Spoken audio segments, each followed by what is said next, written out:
السلام علیکم ورحمۃ اللہ وبرکاتہ۔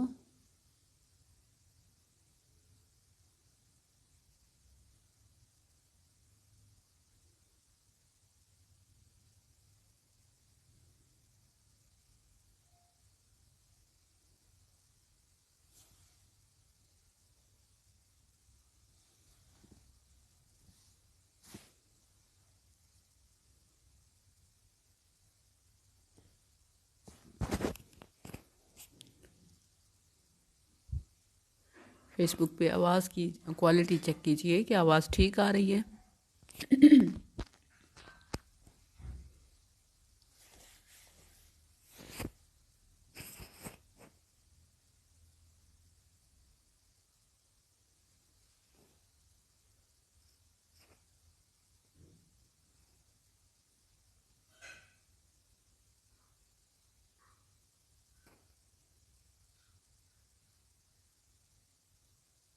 آواز چیک کیجئے کہ آپ کو آواز ٹھیک آ رہی ہے۔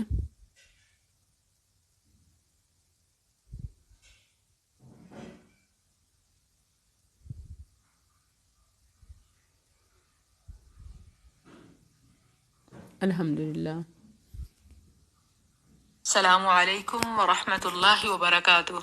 نحمده ونصلي على رسوله الكريم، اما بعد فاعوذ باللہ من الشیطان الرجیم، بسم اللہ الرحمن الرحیم، رب زدنی علما۔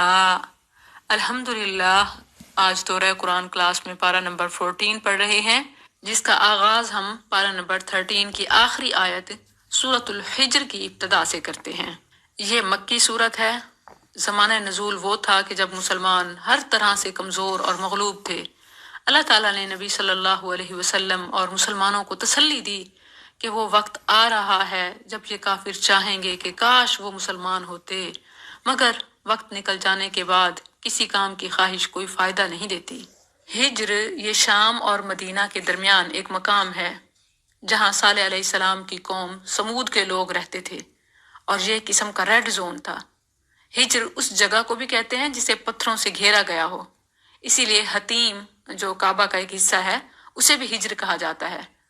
اور ہجر کا مطلب یعنی وہ جگہ جہاں لوگوں کا آنا جانا ممنوع ہو، یعنی ریڈ زون۔ اس سے آپ قوم سمود کی اہمیت اور طاقت کا اندازہ لگا سکتے ہیں۔ جس علاقے میں وہ رہتے گویا وہ الحجر تھا کہ ان کی اجازت کے بغیر کوئی بھی داخل نہ ہو سکتا، مگر جب انہوں نے اپنے نبی کو جھٹلایا تو اسی بستی سے قافلے گزرتے اور اسے حسرت اور عبرت کی نگاہ سے دیکھتے۔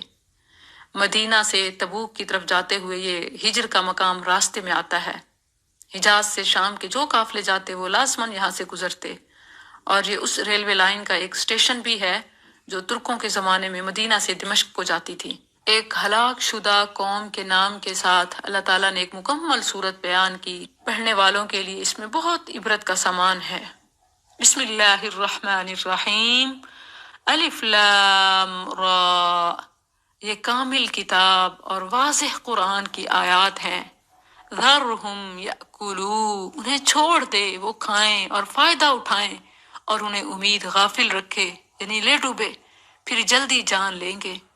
یہ رسول اللہ صلی اللہ علیہ وسلم کو تسلی اور کفار کا انجام بتایا جا رہا ہے کہ ان قریب جب مسلمانوں کو فتوحات ملیں گی یہ پچھتائیں گے، اور پھر سب سے زیادہ یہ اس وقت حسرت کریں گے کہ جب مسلمانوں میں سے جہنم میں جانے والے بھی سب کے سب نکال لیے جائیں گے۔ پھر کفار حسرت کریں گے کہ کاش ہم بھی مسلمان ہوتے اور ہم بھی اس طرح نکل جاتے جیسے یہ نکلے ہیں۔ ابو موسیٰ رضی اللہ عنہ سے مروی ایک طویل حدیث میں ہے کہ رسول اللہ صلی اللہ علیہ وسلم نے جب کفار کی اس حسرت کو بیان کیا تو پھر یہ آیت پڑھی، الف لام را تلک آیات الکتاب وقرآن مبین ربما یود الذین کفروا لو کانوا مسلمین۔ اب یہاں دیکھیں کہ دنیا داروں کا، کفار کا اس دنیا میں رہنے کا انداز کیا ہوتا ہے۔ جسٹ کھانا پینا، انجوائمنٹ۔ کھانے پینے سے منع نہیں ہے، یہ انسانی ضرورت ہے، مگر کھانا پینا جب زندگی کے مقصد سے ہی غافل کر دے تو یہ انسانی نہیں، حیوانی سطح ہے۔ جیسے جانوروں کو دیکھیں تو ان کا کام بس یہی چرنا چگنا ہی ہوتا ہے، تو جو بھی بغیر مقصد کی زندگی گزار رہے ہیں بس چرنے چگنے میں، تو وہ انسانیت کے مقام سے رتبے سے نیچے گر جاتے ہیں۔ ہمیشہ زندہ رہنے کے لیے کھانا کھانا چاہیے، نہ کہ کھانے کے لیے زندہ رہیں، کہ زندگی کا مقصد ہی جسٹ ایٹنگ اور سوشلائزنگ ہو۔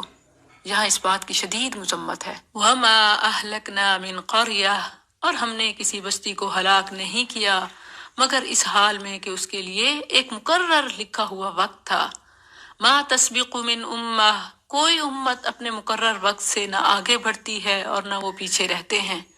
اور انہوں نے کہا، اے وہ شخص جس پر یہ نصیحت نازل کی گئی ہے، بے شک تو دیوانہ ہے۔ کفار رسول اللہ کے ساتھ استہزاء اور آپ کو جھٹلانے کے لیے آپ کو پاگل اور دیوانہ کہتے تھے، حالانکہ آپ سب سے زیادہ عقل مند تھے۔ یہ ان کے کفر اور استہزاء کی بدترین صورت تھی۔ انہوں نے یہ بات مشہور کر رکھی تھی۔ صحیح مسلم میں ایک واقعہ آتا ہے، زماد ازدی کا قصہ۔ وہ ازد قبیلے کا ایک فرد تھا۔ مکہ آیا تو اس نے مکہ کے بیوقوفوں سے سنا کہ آپ مجنون ہیں۔ وہ آپ کے پاس آیا اور آپ کو آپ کا علاج کرنے کی پیشکش کی۔ آپ نے خطبہ مسنونہ پڑھا تو اس پر اتنا اثر ہوا کہ پھر درخواست کی کہ آپ پھر پڑھیں۔ آپ نے پھر پڑھا تو اس نے تیسری بار پھر درخواست کی۔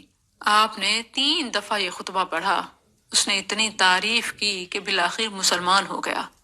سبحان اللہ، علاج کے لیے آنے والے کا خود علاج ہو گیا۔ لَوْ مَا تَأْتِينَا بِالْمَلَائِكَةِ، ان کا ایک اعتراض یہ بھی تھا کہ تو ہمارے پاس فرشتے کیوں نہیں لے آتا اگر تو سچوں میں سے ہے؟ اس کا جواب یہ دیا کہ ہم فرشتوں کو نہیں اتارتے مگر حق کے ساتھ، یعنی جب وہ آتے ہیں تو پھر عذاب ہی لاتے ہیں، اور اس وقت وہ مہلت دیے گئے نہیں ہوتے۔ اِنَّا نَحْنُ نَزَّلْنَا الذِّكْرَ، بے شک ہم نے ہی یہ نصیحت نازل کی ہے اور بے شک ہم اس کی ضرور حفاظت کرنے والے ہیں۔ یہاں اللہ تعالیٰ نے قرآن کو الذکر قرار دیا۔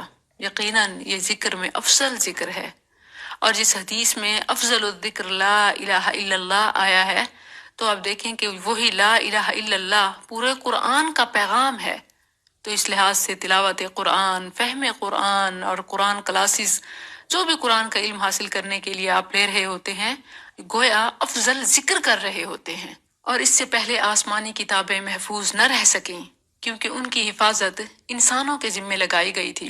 جیسے سورہ مائدہ میں ہے، انا انزلنا التوراۃ بما استحفظوا من کتاب اللہ، کہ بے شک ہم نے ایک تورات اتاری، اور پھر آخر میں ہے کہ اس لیے وہ اللہ کی کتاب کے محافظ بنائے گئے تھے، جبکہ قرآن کی حفاظت اللہ نے اپنے ذمے لی، اور قیامت تک کے لیے تمام لوگوں کے لیے یہ محفوظ ترین کتاب ہے۔ وَلَقَدْ أَرْسَلْنَا، اور بلا شبہ یقیناً ہم نے تجھ سے پہلے اگلے لوگوں کے گروہوں میں رسول بھیجے، اور ان کے پاس کوئی رسول نہیں آتا تھا مگر وہ اس کے ساتھ مذاق کیا کرتے تھے۔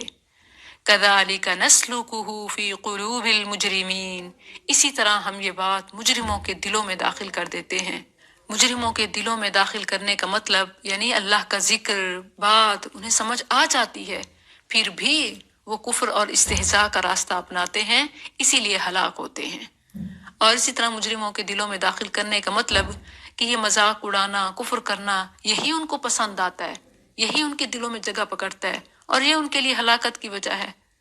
لا یؤمنون بہ، وہ اس پر ایمان نہیں لاتے، اور یقیناً یہی پہلے لوگوں کا طریقہ گزرا ہے، یعنی ہمیشہ سے نافرمان یہی کرتے آئے ہیں۔ وَلَوْ فَتَحْنَا عَلَيْهِمْ، اور اگر ہم ان پر آسمان سے کوئی دروازہ کھول دیں بس وہ دن بھر اس میں چڑھتے رہیں تو یقیناً کہیں گے کہ بات یہی ہے کہ ہماری آنکھیں سختی سے باندھ دی گئی ہیں، بلکہ ہم جادو کیے ہوئے لوگ ہیں۔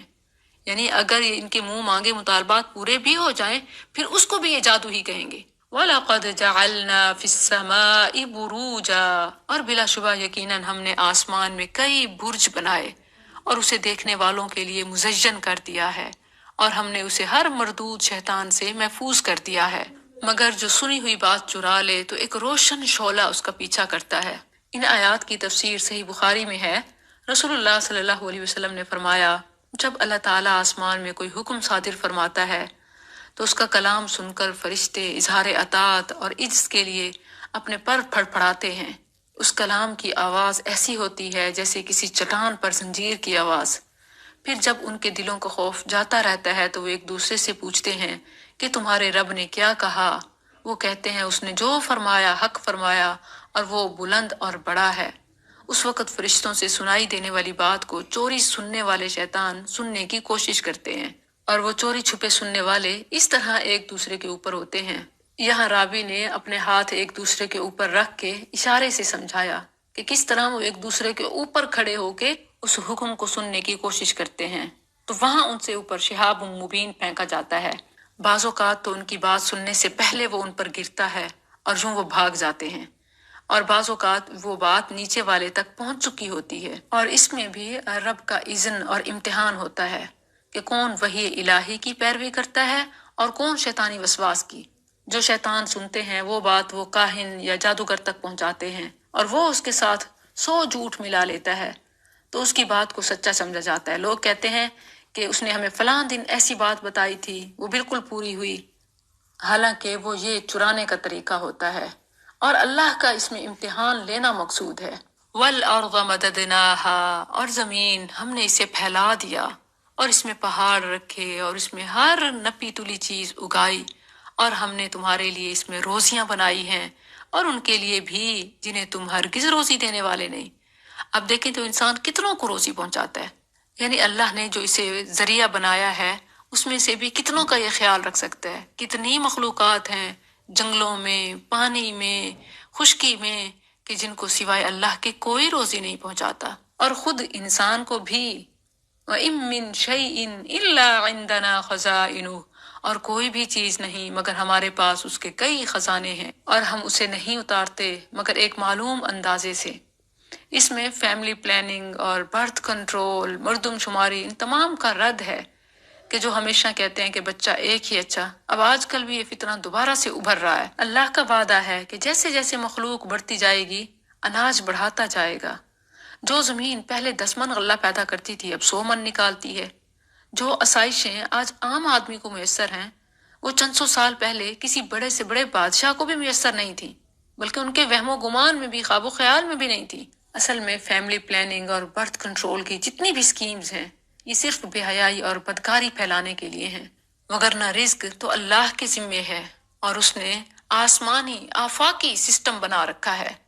وَأَرْسَلْنَا الرِّيَاحَ، اور ہم نے ہواؤں کو باراور بنا کر بھیجا، پھر ہم نے آسمان سے پانی اتارا، بس ہم نے تمہیں وہ پلانے کے لیے عطا فرمایا، اور تم ہرگز اس کا ذخیرہ کرنے والے نہیں۔ اور بے شک یقیناً ہم ہی زندہ کرتے اور مارتے ہیں، اور ہم ہی وارث ہیں، اور بلا شبہ یقیناً ہم نے ان لوگوں کو جان رکھا ہے جو تم میں سے بہت آگے جانے والے ہیں، اور بلا شبہ ہم نے ان کو بھی جان رکھا ہے جو بہت پیچھے آنے والے ہیں۔ یہ آگے جانے والے المستقدمین، اس سے کیا مراد ہے، اور پیچھے آنے والے المستاخرین، اس سے کیا مراد ہے؟ اس میں بہت سی چیزیں آ جاتی ہیں، یعنی وہ لوگ جو ہم سے پہلے گزر چکے اور جو ہمارے بعد آنے والے ہیں، اللہ سب کو جانتا ہے، اس کا علم ازلی اور ابدی ہے۔ اسی طرح وہ لوگ جو اذان کا پہلا لفظ اللہ اکبر سنتے ہی نماز کے لیے چل پڑتے ہیں، انہیں بھی، اور جو پیچھے رہ جاتے ہیں، اللہ سب کو جانتا ہے۔ مستقدمین اور مستاخرین یعنی جہاد اور دوسری نیکیوں میں آگے بڑھنے والے اور پیچھے رہنے والے سب اللہ کے علم میں ہیں۔ وَإِنَّ رَبَّكَ هُوَ يَحْشُرُهُمْ، اور بے شک تیرا رب ہی انہیں اکٹھا کرے گا، یقیناً وہ کمال حکمت والا سب کچھ جاننے والا ہے۔ اور بلا شبہ یقیناً ہم نے انسان کو ایک بجنے والی مٹی سے پیدا کیا جو بدبودار سیاہ کیچڑ سے تھی۔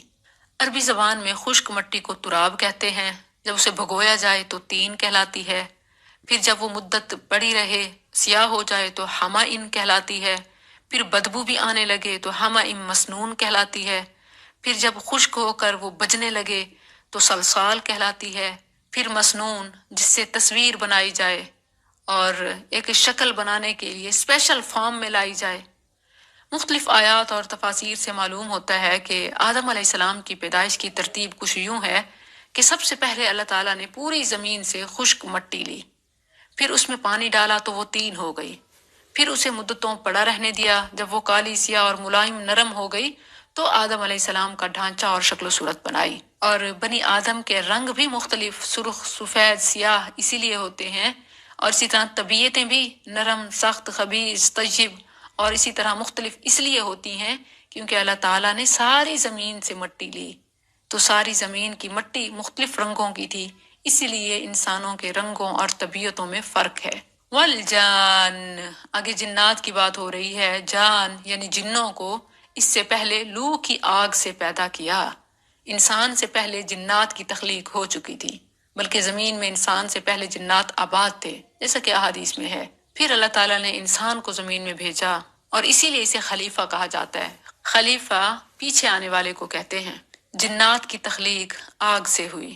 وَإِذْ قَالَ رَبُّكَ، اور جب تیرے رب نے فرشتوں سے کہا، بے شک میں ایک بشر، ایک بجنے والی مٹی سے پیدا کرنے والا ہوں جو بدبودار سیاہ کیچڑ سے ہوگی، تو جب میں اسے پورا بنا چکوں اور اس میں اپنی روح سے پھونک دوں۔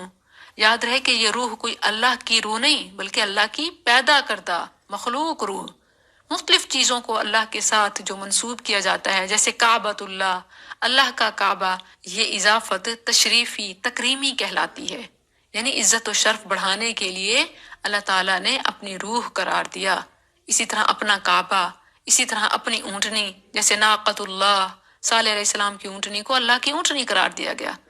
تو یہ ایک تکریم کے لیے، تشریف کے لیے، اعجاز کے لیے، خاص مقام کے لیے، وگرنہ ساری مخلوقات اللہ کی ہیں۔ اور یہی آدم علیہ السلام کی روح کی اللہ کی طرف نسبت ہے، اور یہی عیسیٰ علیہ السلام کی روح کی اللہ کی طرف نسبت ہے کہ انہیں روح اللہ قرار دیا۔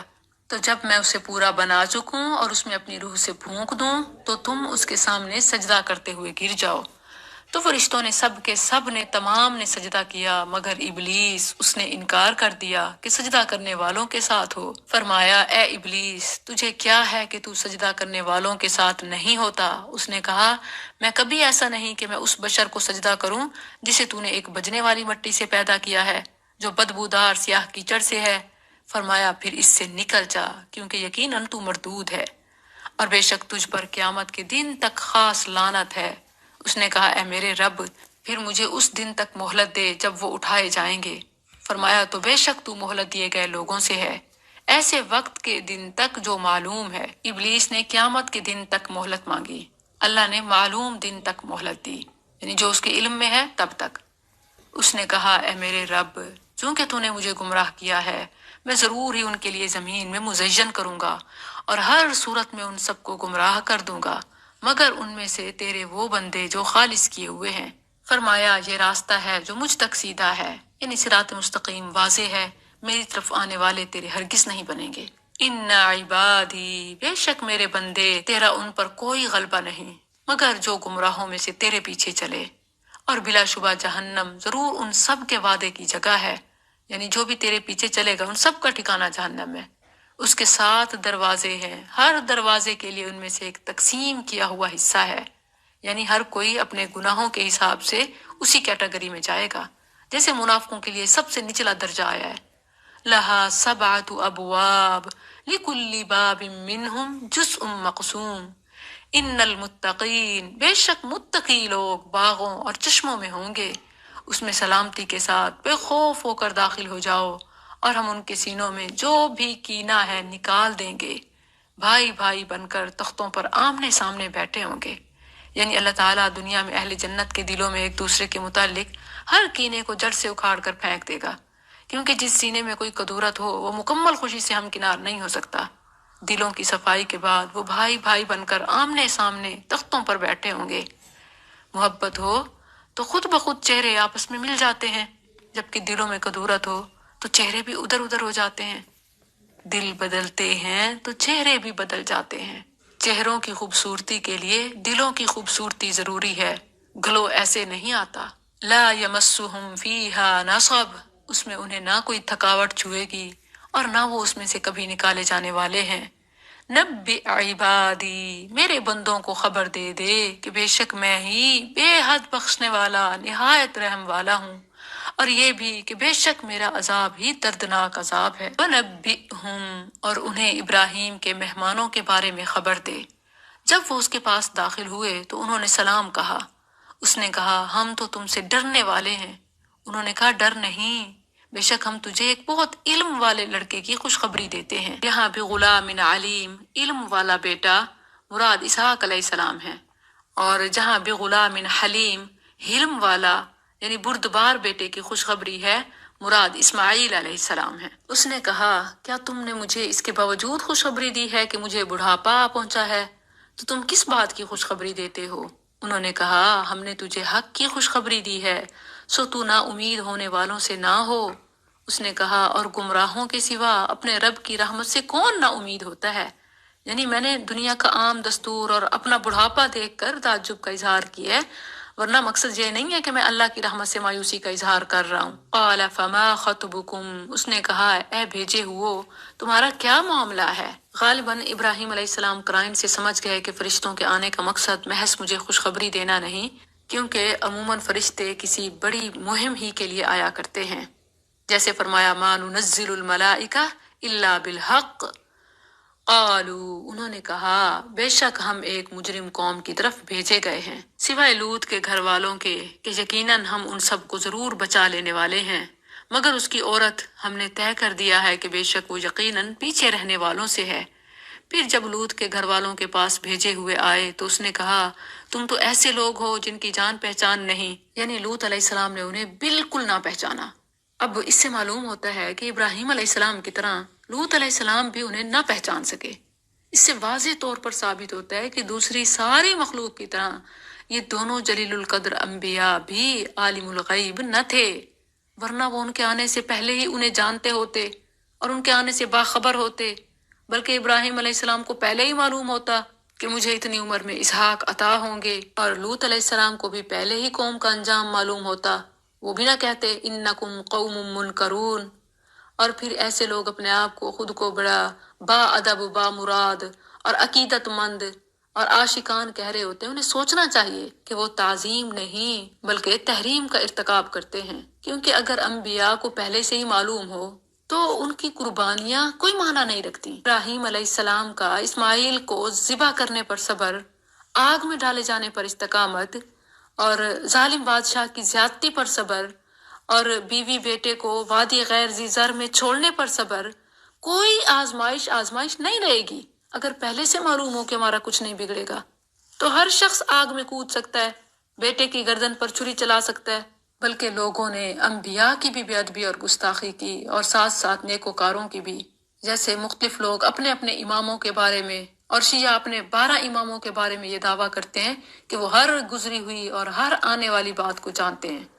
ان کی کتاب الکافی دیکھی جا سکتی ہے، وہ اسے اتنا معتبر سمجھتے ہیں جیسے کوئی حدیث کی کتاب بخاری ہو۔ بہرحال قرآن کو پڑھیں تو واضح معلوم ہوتا ہے کہ وہ بھی انسان تھے اور وہ غیب نہیں جانتے تھے سوائے اس علم کے جو وحی کے ذریعے اللہ نے انہیں دیا۔ قالوا بل جئناک، انہوں نے کہا بلکہ ہم تیرے پاس وہ چیز لے کر آئے ہیں جس میں وہ شک کیا کرتے تھے، اور ہم تیرے پاس حق لے کر آئے ہیں، اور بلا شبہ ہم یقیناً سچے ہیں۔ بس تو اپنے گھر والوں کو رات کے کسی حصے میں لے چل اور خود ان کے پیچھے پیچھے چل، اور تم میں سے کوئی مڑ کر نہ دیکھے، اور چلے جاؤ جہاں تمہیں حکم دیا جاتا ہے۔ اور ہم نے اس کی طرف اس بات کی وحی کر دی کہ ان لوگوں کی جڑ صبح ہوتے ہی کاٹ دی جانے والی ہے۔ وَجَاءَ أَهْلُ الْمَدِينَةِ، اور اس شہر کے رہنے والے اس حال میں آئے کہ بہت خوش ہو رہے تھے۔ مفسرین نے اس شہر کا نام سدوم بتایا ہے۔ قوم لوط کا عمل کرنے والوں کو بہت سی زبان میں سدومی کہا جاتا ہے، اس لیے عربی یا اردو میں لوطی کا جو لفظ استعمال کیا جاتا ہے وہ بالکل مناسب نہیں ہے۔ اس میں لوط علیہ السلام کی ایک طرح سے توہین ہے۔ اہل علم فرماتے ہیں کہ بروں کے ساتھ رہنے میں بھی بدنامی ہے، خواہ کتنا نیک ہو۔ اب لوط علیہ السلام اس بدبخت قوم کے پیغمبر ہونے کے باعث کتنے برے فعل کے ساتھ ان کے مبارک نام کی نسبت لا علمی میں کر دی جاتی ہے۔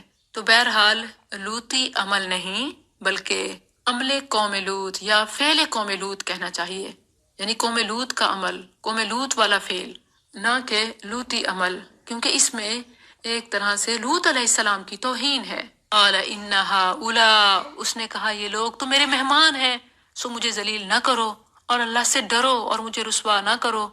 انہوں نے کہا کیا ہم نے تجھے سارے جہانوں سے منع نہیں کیا؟ یعنی ہم نے تجھے کتنی بار کہا ہے کہ ہر آتے جاتے کو مہمان نہ بنا لیا کرو، اب ہمارا تو قصور نہیں۔ قال ہؤلاء بناتی، اس نے کہا یہ میری بیٹیاں ہیں، یعنی قوم کی بچیاں، تم شادی کر لو، ان کنتم فاعلین، اگر تم کرنے والے ہو۔ لعمرک، تیری عمر کی قسم۔ اب یہ تیری عمر کی قسم کس کی طرف اشارہ ہے؟ اکثر مفسرین کا کہنا ہے کہ اللہ نے نبی کریم صلی اللہ علیہ وسلم کی زندگی کی قسم کھائی اور آپ کی اتنی تکریم فرمائی کہ آپ کے علاوہ کسی انسان کی زندگی کی قسم نہیں کھائی۔ یہ درمیان میں رسول اللہ صلی اللہ علیہ وسلم کو گویا اس واقعے کے حوالے سے بریف کیا جا رہا ہے، اور انداز لعمرک، اے نبی تیری عمر کی قسم، انہم لفی سکرتہم یعمہون، بے شک وہ یقیناً اپنی مدہوشی میں بھٹکے پھرتے تھے۔ اور ایک تفسیر یہ بھی ہے کہ یہ فرشتوں کا کلام ہے، جب لوط علیہ السلام انہیں سمجھا رہے تھے کہ ہا اولائی بناتی ان کنتم فاعلین، تو فرشتوں نے لوط علیہ السلام کی زندگی کی قسم کھائی کہ پریشان نہ ہوں، وہ مدہوش ہیں، بے ہوش ہیں۔ فَأَخَذَتْهُمُ الصَّيْحَةُ مُشْرِقِينَ، بس انہیں چیخ نے روشنی ہوتے ہی پکڑ لیا، تو ہم نے اس کے اوپر کا حصہ اس کے نیچے کا حصہ کر دیا اور ان پر کنکر کے پتھروں کی بارش برسائی، یعنی نکیلے پتھر۔ بے شک اس میں گہری نظر سے دیکھنے والوں کے لیے یقیناً بہت سی نشانیاں ہیں، اور بے شک وہ بستی یقیناً ایک دائمی یعنی آباد راستے پر ہے، بے شک اس میں ایمان والوں کے لیے یقیناً بڑی نشانی ہے۔ وَإِن كَانَ أَصْحَابُ الْأَيْكَةِ، اور بے شک ایکا والے یقیناً ظالم تھے۔ بہت سے علماء کا کہنا ہے کہ اصحاب مدین اور اصحاب الایکا ایک ہی قبیلہ تھا، اور کئی مفسرین نے الگ الگ قوم شمار فرماتے ہیں۔ ان کا ظلم یہ تھا کہ وہ شرک میں گرفتار تھے، ناپ تول میں کمی بیشی کرتے تھے، راہ چلتے مسافروں کو لوٹ لیتے تھے۔ ان دونوں کی طرف شعیب علیہ السلام کو بھیجا گیا۔ مدین والوں کی تفصیل سورہ ہود میں ہے اور اصحاب الایکا کی تفصیل سورہ شعراء میں ہے۔ اور اسی طرح بعض کے مطابق اصحاب مدین اسی قوم کے شہری لوگ تھے، اور اصحاب الایکا انہی کے باہر جنگلوں میں رہنے والے لوگ تھے، جیسا کہ لفظوں کے معنی سے بھی یہ بات ظاہر ہوتی ہے۔ فَانْتَقَمْنَا مِنْهُمْ، تو ہم نے ان سے بدلہ لیا، اور بے شک وہ دونوں بستیاں یقیناً ظاہر راستے پر موجود ہیں، اور بلا شبہ یقیناً ہجر والوں نے رسولوں کو جھٹلا دیا، یعنی قوم سمود نے صالح علیہ السلام کو۔ رسول کے بجائے رسولوں کا اس لیے آیا کیونکہ ایک رسول کو جھٹلانا تمام رسولوں کو جھٹلانا ہے، اور ہم نے انہیں اپنی نشانیاں دیں تو وہ ان سے منہ پھیرنے والے تھے۔ وَكَانُوا يَنْحِتُونَ، اور وہ پہاڑوں سے مکان تراشتے تھے، اس حال میں کہ بے خوف تھے، بس انہیں صبح ہوتے ہی چیخ نے پکڑ لیا، پھر ان کے کسی کام نہ آیا جو وہ کمایا کرتے تھے۔ ٹیکنالوجی، سورسز کچھ بھی نہ بچا سکے، کچھ کام نہ آیا۔ وَمَا خَلَقْنَا السَّمَاوَاتِ وَالْأَرْضَ، اور ہم نے آسمانوں اور زمین اور ان دونوں کے درمیان کی چیزوں کو پیدا نہیں کیا مگر حق کے ساتھ، اور یقیناً قیامت ضرور آنے والی ہے، بس درگزر کر خوبصورت طریقے سے درگزر کرنا۔ ان ربک هو الخلاق العلیم، بے شک تیرا رب ہی کمال درجے کا پیدا کرنے والا، سب کچھ جاننے والا ہے، یعنی اس کے لیے پھر دوبارہ پیدا کرنا کیا مشکل ہے؟ یہ جو قیامت کا جی اٹھنے کا اور پھر زندگی ویسے گزارنے کا نہیں سوچتے۔ وَلَقَدْ آتَيْنَاكَ سَبْعًا مِّنَ الْمَثَانِي، اور بلا شبہ یقیناً ہم نے تجھے بار بار دہرائی جانے والی 7 آیتیں اور بہت عظمت والا قرآن عطا کیا۔ بہت سے مفسرین نے 7 مثانی سے مراد فاتحہ اور قرآن عظیم سے مراد باقی قرآن لی ہے، حالانکہ یہ بات درست نہیں، کیونکہ رسول اللہ صلی اللہ علیہ وسلم نے اس آیت میں مذکور 7 مثانی بھی اور القرآن العظیم بھی سورہ فاتحہ ہی کو کہا ہے۔ بخاری میں اس آیت کی تفسیر ان الفاظ میں ہے، ام القرآن ہی 7 المثانی والقرآن العظیم، ام القرآن ہی 7 مثانی اور قرآن عظیم ہے۔ اور یہ جو درمیان میں واو ہے یہ الگ الگ کرنے کے لیے نہیں بلکہ دونوں کو جمع کرنے کے لیے ہے، اس کو تفصیلیہ کہتے ہیں، یعنی دو ایک ہی چیزوں کی تفصیل کے لیے درمیان میں واو لایا جائے۔ جیسے 2 الگ الگ ناموں چیزوں کے درمیان واو آتا ہے انہیں الگ الگ کرنے کے لیے کہ ایک یہ اور دوسری وہ، اسی طرح ایک ہی چیز کے 2 مختلف پہلو بتانے کے لیے بھی واو آتا ہے، تو یہ واو تفصیلیہ کہلاتا ہے۔ اس سے مراد سورہ الفاتحہ ہی ہے۔ یہ آیت منکرین حدیث کا رد ہے۔ جو لوگ احادیث کو نہیں مانتے، اگر ان سے اس آیت کا مصداق پوچھا جائے تو وہ قطعاً نہیں بتا سکیں گے، کیونکہ پورے قرآن میں کہیں یہ نہیں ہے کہ وہ 7 مثانی 7 صورتیں ہیں یا 7 آیتیں، نہ یہ ہے کہ وہ صورتیں ہیں تو کون سی اور آیتیں ہیں تو کون سی، بلکہ ایک جگہ سارے قرآن کو ہی مثانی فرمایا، جیسے کتابم متشابہم مثانی، تو لازمی بات ہے کہ قرآن کی تفصیل حدیث کے بغیر متعین نہیں ہو سکتی۔ اسی طرح نمازوں کے مکمل اوقات ہوں یا نماز کا طریقہ ہو یا مختلف قرآنی آیات کی وضاحت حدیث کے بغیر ممکن ہی نہیں ہے۔ سورہ التوبہ ہی کی آیت ان عدت الشہور عند اللہ، اس کو دیکھ لیں، منہا 4 حرم، حرمت والے مہینے قرآن میں نام نہیں ہے، تو لازماً قرآن کی وضاحت اسوہ رسول سے ہی ہوگی۔ جو ہمیں احادیث سے ملتی ہیں۔ لا تمدن عینیک، اپنی آنکھیں اس چیز کی طرف ہرگز نہ اٹھا جس کے ساتھ ہم نے ان کے مختلف قسم کے لوگوں کو فائدہ دیا ہے، اور نہ ان پر غم کر کہ مجھے کیوں نہیں ملا، اور اپنا بازو مومنوں کے لیے جھکا دے۔ یعنی میٹیریلسٹک سپورٹ تلاش کرنے کے بجائے مورل سپورٹ بنائیں، اور پھر دنیا داروں کو ملنے والی عیش و عشرت پر حسرت نہ کریں کہ فلاں کافر ہیں تو انہیں اتنا کیوں ملا، اگر اللہ ان سے ناراض ہے۔ یہ کمپیئر کرنے کی کوئی چیز ہی نہیں ہے۔ بھلا آخرت کا دنیا سے کیا مقابلہ ہو سکتا ہے؟ وَقُلْ، اور کہہ دے، انی انا النذیر المبین، بے شک میں تو کھلم کھلا ڈرانے والا ہوں ایسے عذاب سے جیسا ہم نے ان تقسیم کرنے والوں پر اتارا۔ یہ تقسیم کرنے والے کون؟ الذین جعلوا القرآن عضین، جنہوں نے کتاب کو ٹکڑے ٹکڑے کر دیا، یعنی کچھ مانا اور کچھ نہ مانا۔ فَوَرَبِّكَ لَنَسْأَلَنَّهُمْ أَجْمَعِينَ، سو تیرے رب کی قسم ہے یقیناً ہم ان سب سے ضرور سوال کریں گے اس کے بارے میں جو وہ کیا کرتے تھے۔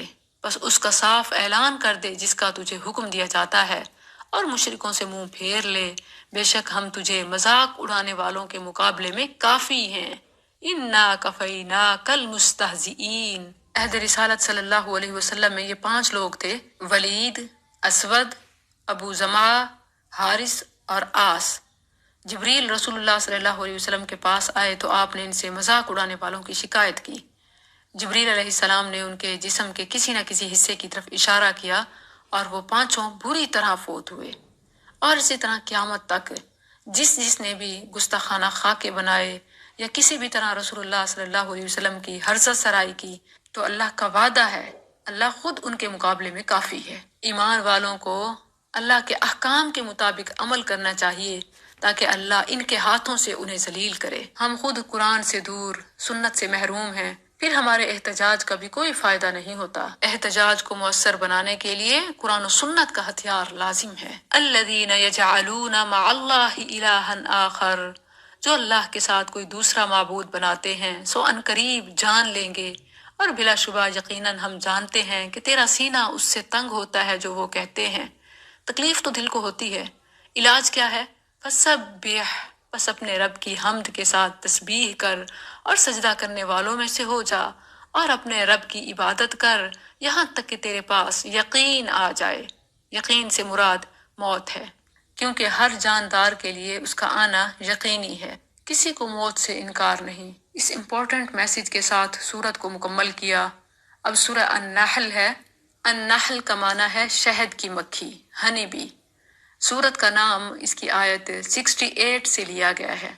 یہ سورت مکی ہے اور مکی دور کے بھی بالکل آخر میں نازل ہوئی۔ مکہ اور اس کے گرد و نواح کے لوگ نبی صلی اللہ علیہ وسلم سے اکثر یہ مطالبہ کرتے تھے کہ جس عذاب سے ہمیں ڈراتے ہو وہ ہم پر نازل کیوں نہیں ہوتا۔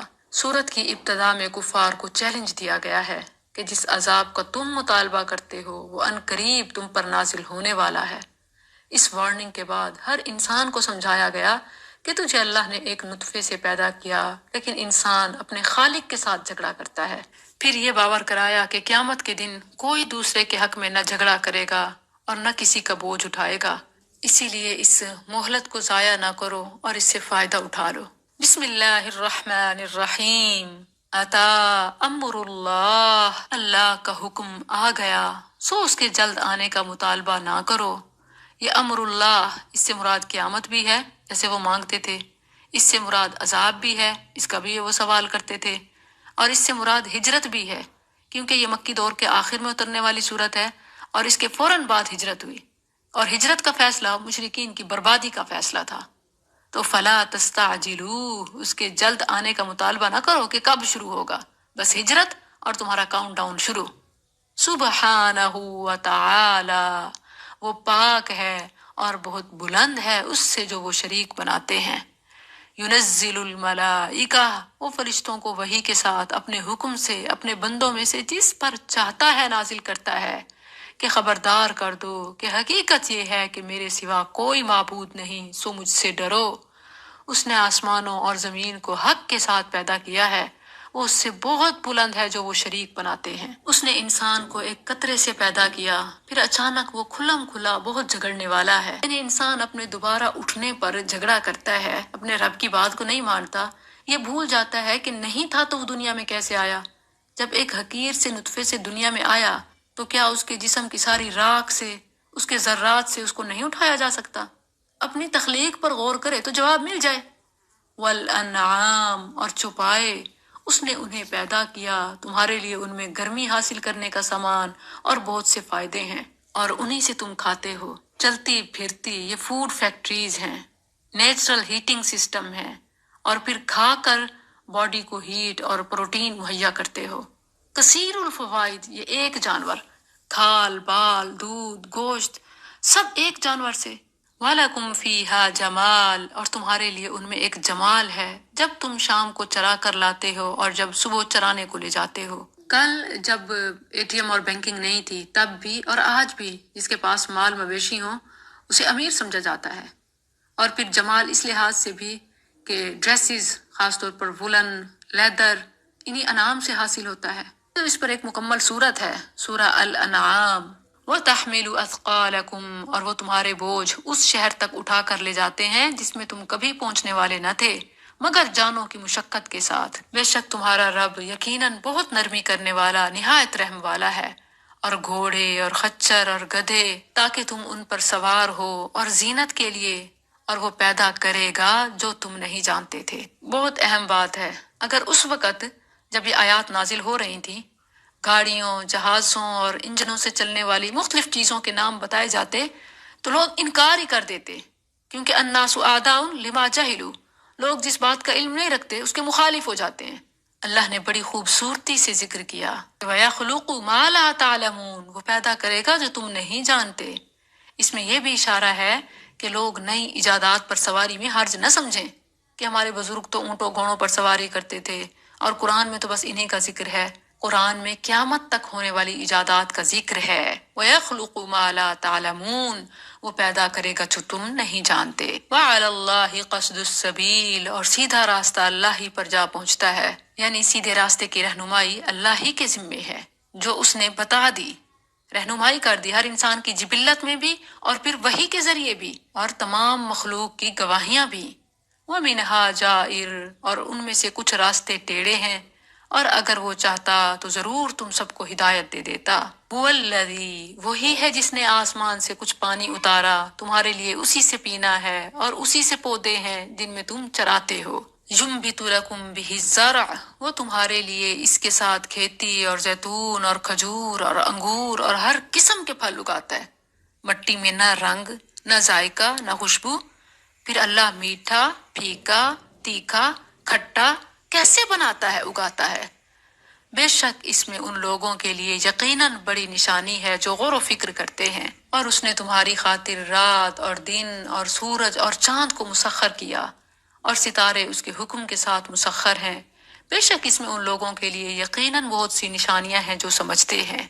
اور جو کچھ اس نے تمہارے لیے زمین میں پھیلا دیا ہے جس کے رنگ مختلف ہیں، بے شک اس میں ان لوگوں کے لیے یقیناً بڑی نشانی ہے جو نصیحت حاصل کرتے ہیں۔ اور وہی ہے جس نے سمندر کو مسخر کر دیا تاکہ تم اس سے تازہ گوشت کھاؤ اور اس سے زینت کی چیزیں کثرت سے نکالو جنہیں تم پہنتے ہو۔ کتنے زیورات ہیں جو سمندر سے نکلتے ہیں۔ اور تو کشتیوں کو دیکھتا ہے، اس میں پانی کو چیرتی چلی جانے والی ہیں، اور تاکہ تم اس کا کچھ فضل تلاش کرو اور تاکہ تم شکر کرو۔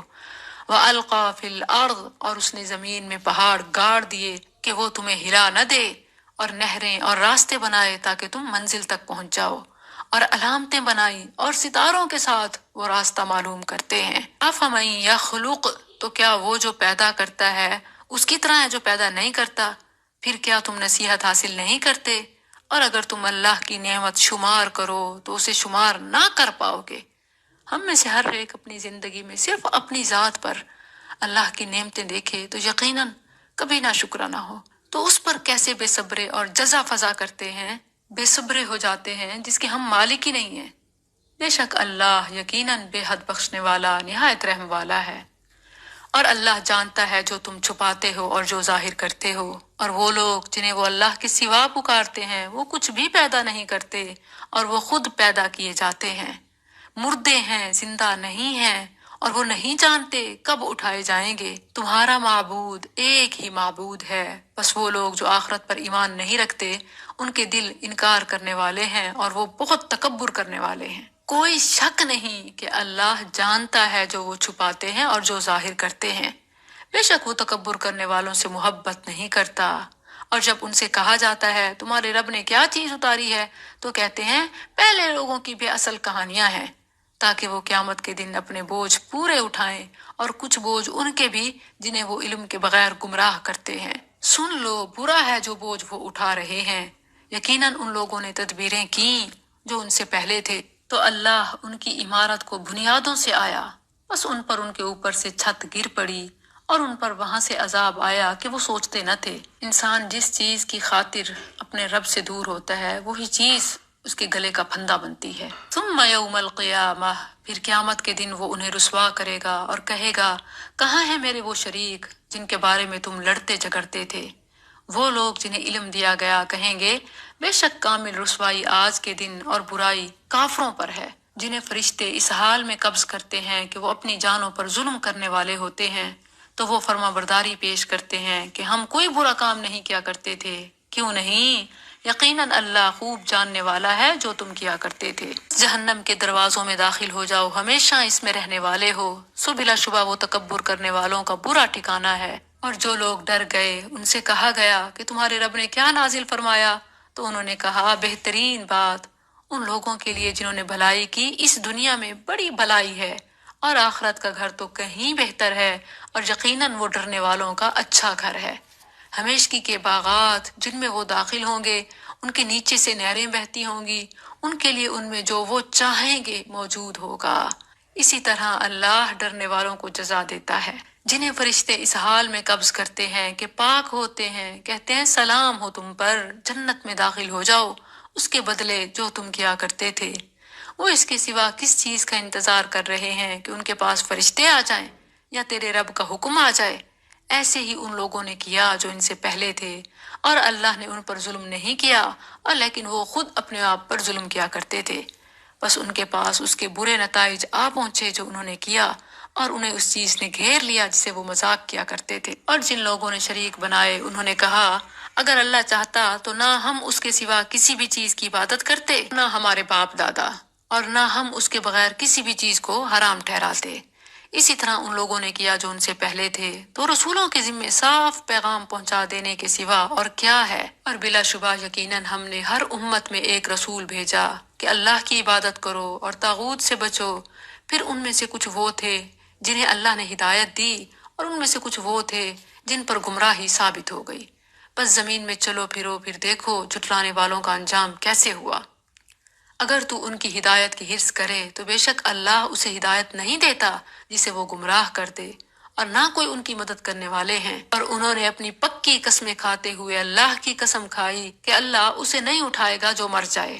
کیوں نہیں؟ وعدہ ہے اس کے ذمہ سچا، اور لیکن اکثر لوگ نہیں جانتے، تاکہ وہ ان کے لیے وہ چیز واضح کر دے جس میں وہ اختلاف کرتے ہیں، اور تاکہ جن لوگوں نے کفر کیا جان لیں کہ وہ جھوٹے تھے۔ ہمارا کہنا کسی چیز کو جب ہم اس کا ارادہ کر لیں اس کے سوا نہیں ہوتا کہ ہم اسے کہتے ہیں ہو جا تو وہ ہو جاتی ہے۔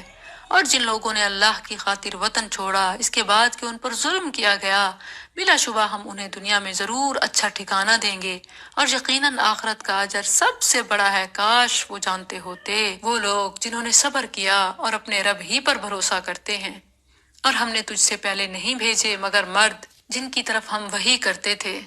فَاسْأَلُوا أَهْلَ الذِّكْرِ، سو ذکر والوں سے یعنی علم والوں سے، ذکر قرآن کو فرمایا گیا ہے نا، یعنی قرآن کا علم رکھنے والوں سے پوچھ لو اگر تم شروع سے نہیں جانتے تھے، یعنی کسی مسئلے کے بارے میں معلوم نہ ہو تو اہل علم سے پوچھ لیا جائے، واضح دلائل اور کتابیں دے کر۔ اور ہم نے تیری طرف یہ نصیحت اتاری تاکہ تو لوگوں کے لیے کھول کر بیان کر دے جو کچھ ان کی طرف اتارا گیا ہے، اور تاکہ وہ غور و فکر کریں۔ تو کیا وہ لوگ جنہوں نے بری تدبیریں کی ہیں اس سے بے خوف ہو گئے ہیں کہ اللہ انہیں زمین میں دھنسا دے، یا ان پر عذاب آ جائے جہاں سے وہ سوچتے نہ ہوں، یا وہ انہیں ان کے چلنے پھرنے کے دوران پکڑ لے، سو وہ کسی طرح عاجز کرنے والے نہیں، یا وہ انہیں خوف زدہ ہونے پر پکڑ لے۔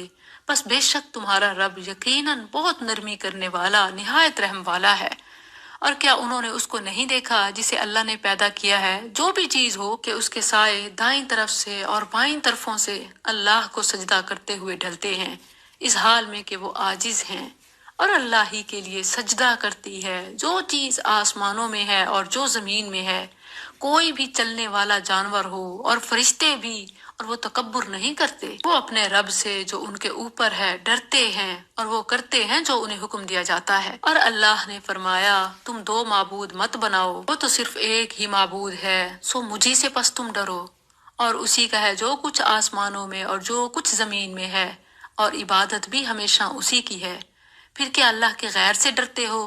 اور تمہارے پاس جو بھی نعمت ہے وہ اللہ کی طرف سے ہے، پھر جب تمہیں تکلیف پہنچتی ہے تو اسی کی طرف تم گڑ گڑاتے ہو، پھر جب وہ تم سے اس تکلیف کو دور کر دیتا ہے تو اچانک تم میں سے کچھ لوگ اپنے رب کے ساتھ شریک بنانے لگتے ہو کہ یہ تو میری پلاننگ، یہ تو فلاں کی وجہ سے فلاں فلاں، تاکہ وہ اس کی ناشکری کریں جو ہم نے انہیں دیا ہے، سو تم فائدہ اٹھا لو، بس عنقریب تم جان لو گے۔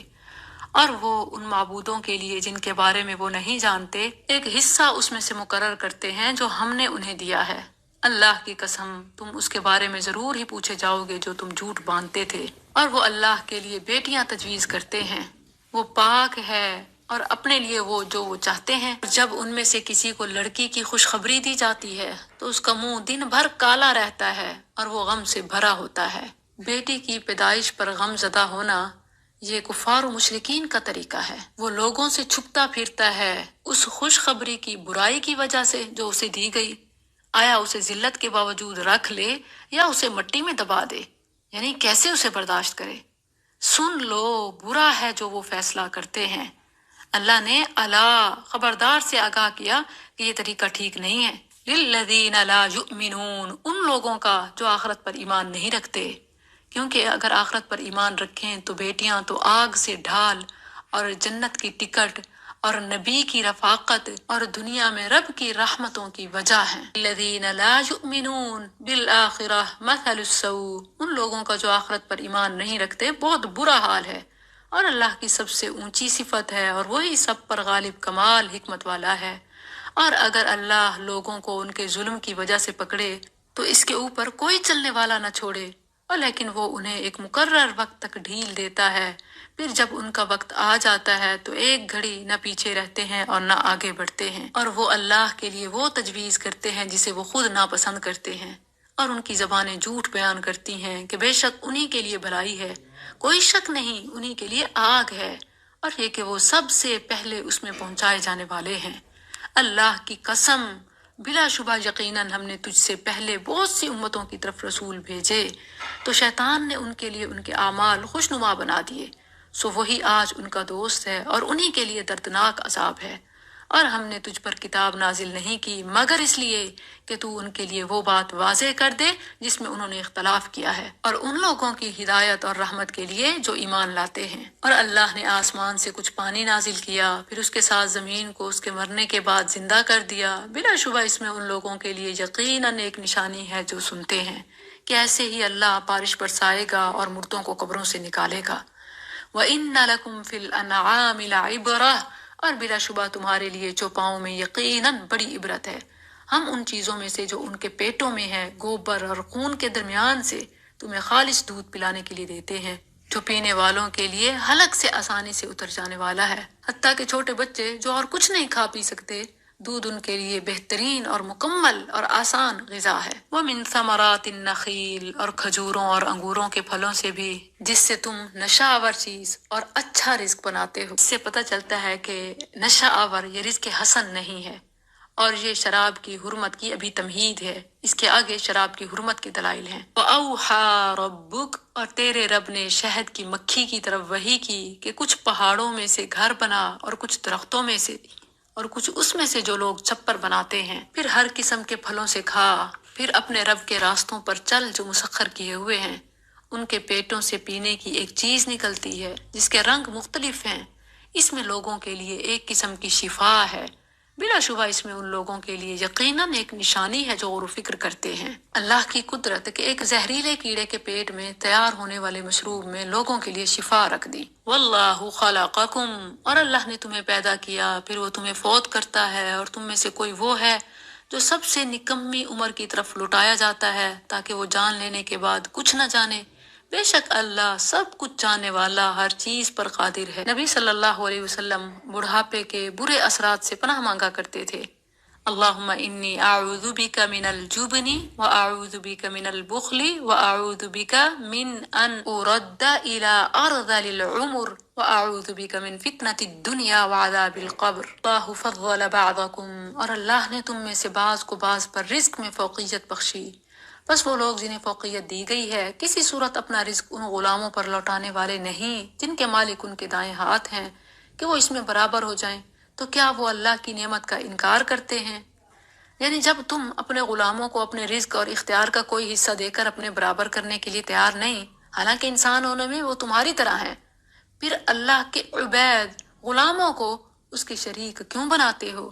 یعنی جب وہ مملوک ہیں تو شریک کیسے بن گئے؟ مزید اس آیت میں اور بھی بہت سارے اسباق ہیں، جیسے اپنے ماتحتوں سے اچھا سلوک کرنا۔ اللہ نے تمہارے لیے خود تمہیں میں سے بیویاں بنائی، اور تمہارے لیے تمہاری بیویوں سے بیٹے اور پوتے بنائے، اور تمہیں پاکیزہ چیزوں سے رزق دیا، تو کیا وہ باطل کو مانتے ہیں اور اللہ کی نعمت کا وہ انکار کرتے ہیں؟ کتنی پیاری بات ہے جو اللہ نے بیویوں کے سلسلے میں ایک بتائی ہے کہ تمہارے پاس بیویوں سے نفرت کے خواہ لاکھ بہانے ہوں، لیکن ایک تو خوبی ہے کہ اللہ نے ان کے پیٹوں سے تمہاری نسل بنائی، تو کیا ان کا یہ تم پر احسان کم ہے جس پر تم اللہ کا بھی شکر ادا کرو اور ان کے بھی قدردان بنو؟ اور وہ اللہ کے سوا ان کی عبادت کرتے ہیں جو نہ انہیں آسمانوں اور زمین سے کچھ بھی رزق دینے کے مالک ہیں اور نہ وہ طاقت رکھتے ہیں۔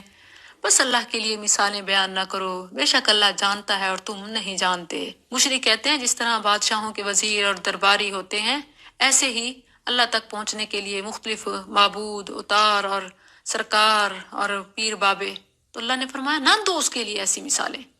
ضرب اللہ مثلا، اللہ نے ایک مثال بیان کی، ایک غلام ہے جو کسی کی ملکیت ہے، کسی چیز پر قدرت نہیں رکھتا، اور وہ شخص جسے ہم نے اپنی طرف سے اچھا رزق دیا ہے تو وہ اس میں سے پوشیدہ اور کھلا مکھلا خرچ کرتا ہے، کیا وہ برابر ہیں؟ سب تعریف اللہ کے لیے ہے، بلکہ ان کے اکثر نہیں جانتے۔ یعنی کسی کو بھی اللہ کا شریک بنانے میں ان لوگوں کی مثال اس شخص کی سی ہے جو ایک عاجز غلام کو اپنے مالک کی اجازت کے بغیر ایک کوڑی بھی نہیں دے سکتا، ایک آزاد شخص کے برابر کر دے جو اپنے مالک کا مال جہاں چاہے خرچ کرے، تو کیا یہ بے بس غلام اور وہ آزاد کردہ مالک کبھی برابر ہو سکتے ہیں؟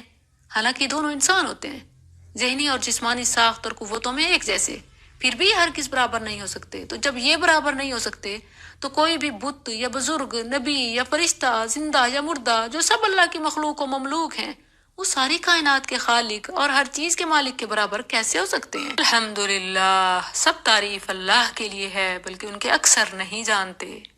وضرب اللہ، اور اللہ نے ایک مثال بیان کی، دو آدمی ہیں جن میں سے ایک گنگا ہے، کسی چیز پر قدرت نہیں رکھتا، اور وہ اپنے مالک پر بوجھ ہے، وہ اسے جہاں بھی بھیجتا ہے کوئی بھلائی لے کر نہیں آتا۔ کیا یہ اور وہ شخص برابر ہیں جو عدل کے ساتھ حکم دیتا ہے اور وہ سیدھے راستے پر ہے؟ یہ مثال پہلی مثال سے بھی واضح ہے۔ کافر وہ ہے کہ جو ابکم ہے، لا یقدر ہے، اپنے ہی کرتا ہے اور نقصان ہی اٹھاتا ہے۔ مومن وہ ہے جو رب کی مانتا ہے اور فائدے میں رہتا ہے۔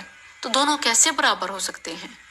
وَلِلَّهِ غَيْبُ السَّمَاوَاتِ وَالْأَرْضِ، اور آسمانوں اور زمین کا غیب اللہ ہی کے پاس ہے، اور قیامت کا معاملہ نہیں ہے مگر آنکھ جھپکنے کی طرح، یا وہ اس سے بھی زیادہ قریب ہے۔ اللہ اکبر، بے شک اللہ ہر چیز پر پوری طرح قادر ہے۔ اللہ نے تمہیں تمہاری ماؤں کے پیٹوں سے اس حال میں نکالا کہ تم کچھ نہ جانتے تھے، اور اس نے تمہارے لیے کان اور آنکھیں اور دل بنا دیے تاکہ تم شکر کرو۔ کیا انہوں نے پرندوں کی طرف نہیں دیکھا؟ آسمان کی فضا میں مسخر ہیں، انہیں اللہ کے سوا کوئی نہیں تھامتا۔ بلا شبہ اس میں ان لوگوں کے لیے یقیناً بہت سی نشانیاں ہیں جو ایمان لاتے ہیں۔ اور اللہ نے تمہارے لیے تمہارے گھروں سے رہنے کی جگہ بنا دی، اور تمہارے لیے چوپاؤں کی کھالوں سے ایسے گھر بنائے جنہیں تم اپنے کوچ کے دن یعنی ٹریولنگ میں اور اپنے قیام کے دن یعنی کیمپنگ کے لیے ہلکا پھلکا پاتے ہو، اور ان کی اونوں سے اور ان کی پشموں سے اور ان کے بالوں سے گھر کا سامان اور ایک وقت تک فائدہ اٹھانے کی چیزیں بنائی۔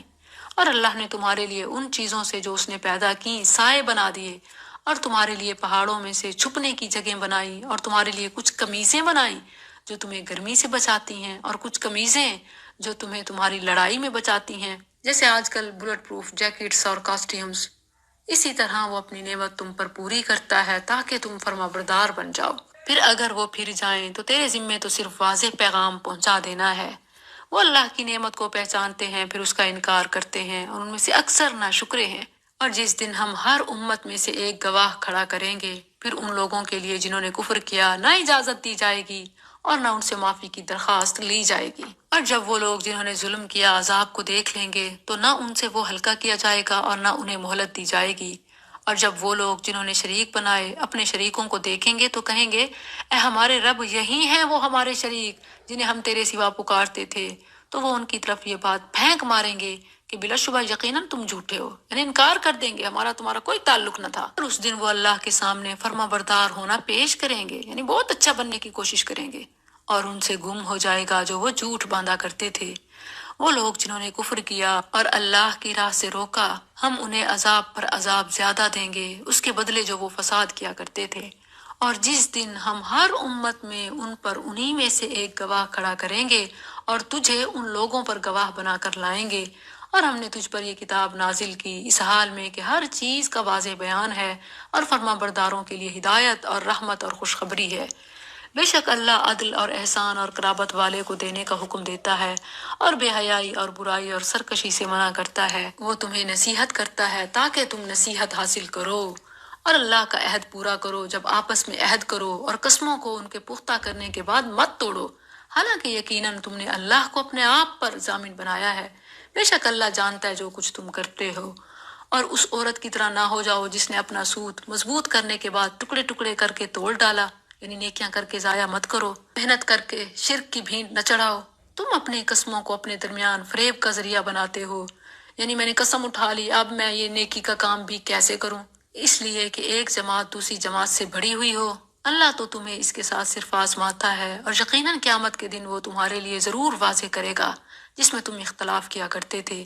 اور اگر اللہ چاہتا تو یقیناً تمہیں ایک ہی امت بنا دیتا، لیکن وہ گمراہ کرتا ہے جسے چاہتا ہے اور ہدایت دیتا ہے جسے چاہتا ہے۔ اور یقیناً تم اس کے بارے میں ضرور پوچھے جاؤ گے جو تم کیا کرتے تھے۔ اور اپنی قسموں کو اپنے درمیان فریب کا ذریعہ نہ بناؤ، ایسا نہ ہو کہ کوئی قدم اپنے جمنے کے بعد پھسل جائے اور تم برائی کا مزہ چکھو اس کے بدلے جو تم نے اللہ کی راہ سے روکا، اور تمہارے لیے بہت بڑا عذاب ہو۔ اور اللہ کے عہد کے بدلے کم قیمت نہ لو، بے شک وہ چیز جو اللہ کے پاس ہے وہی تمہارے لیے بہتر ہے اگر تم جانتے ہو۔ جو کچھ تمہارے پاس ہے وہ ختم ہو جائے گا، اور جو اللہ کے پاس ہے وہ باقی رہنے والا ہے۔ اور یقیناً ہم ان لوگوں کو جنہوں نے صبر کیا ضرور ان کا اجر بدلے میں دیں گے، ان بہترین اعمال کے مطابق جو وہ کیا کرتے تھے۔ جو بھی نیک عمل کرے، مرد ہو یا عورت، اور وہ مومن ہو، تو یقیناً ہم اسے ضرور زندگی بخشیں گے، پاکیزہ زندگی، اور یقیناً ہم انہیں ان کا اجر ضرور بدلے میں دیں گے، ان بہترین اعمال کے مطابق جو وہ کیا کرتے تھے۔ بس جب تو قرآن پڑھے تو مردود شیطان سے اللہ کی پناہ طلب کر، یعنی تلاوت قرآن سے پہلے اعوذ باللہ پڑھنا ضروری ہے۔ انہ لیس لہ سلطان، بے شک حقیقت یہ ہے کہ اس کا ان لوگوں پر کوئی غلبہ نہیں جو ایمان لائے اور صرف اپنے رب پر بھروسہ رکھتے ہیں۔ اس کا غلبہ تو صرف ان لوگوں پر ہے جو اس سے دوستی رکھتے ہیں اور جو اس کی وجہ سے شریک بنانے والے ہیں۔ اور جب ہم کوئی آیت کسی دوسری آیت کی جگہ بدل کر لاتے ہیں، اور اللہ زیادہ جاننے والا ہے جو وہ نازل کرتا ہے، تو وہ کہتے ہیں تو گھڑ کر لانے والا ہے، بلکہ ان کے اکثر نہیں جانتے۔ کہہ دے اسے روح القدس نے تیرے رب کی طرف سے حق کے ساتھ تھوڑا تھوڑا کر کے نازل کیا ہے، تاکہ ان لوگوں کو ثابت قدم رکھے جو ایمان لائے، اور فرما برداروں کے لیے ہدایت اور خوشخبری ہو۔ اور بلا شبہ یقیناً ہم جانتے ہیں کہ وہ کہتے ہیں اسے تو ایک آدمی ہی سکھاتا ہے۔ اس شخص کی زبان جس کی طرف وہ غلط نسبت کر رہے ہیں اجمی ہے، اور یہ واضح عربی زبان ہے۔ نبی صلی اللہ علیہ وسلم کا استاد ایک ایسے بندے کو بتایا جاتا جو غیر عربی تھا، اجمی تھا، بھلا فصیح عربی وہ کیسے سکھا سکتا ہے؟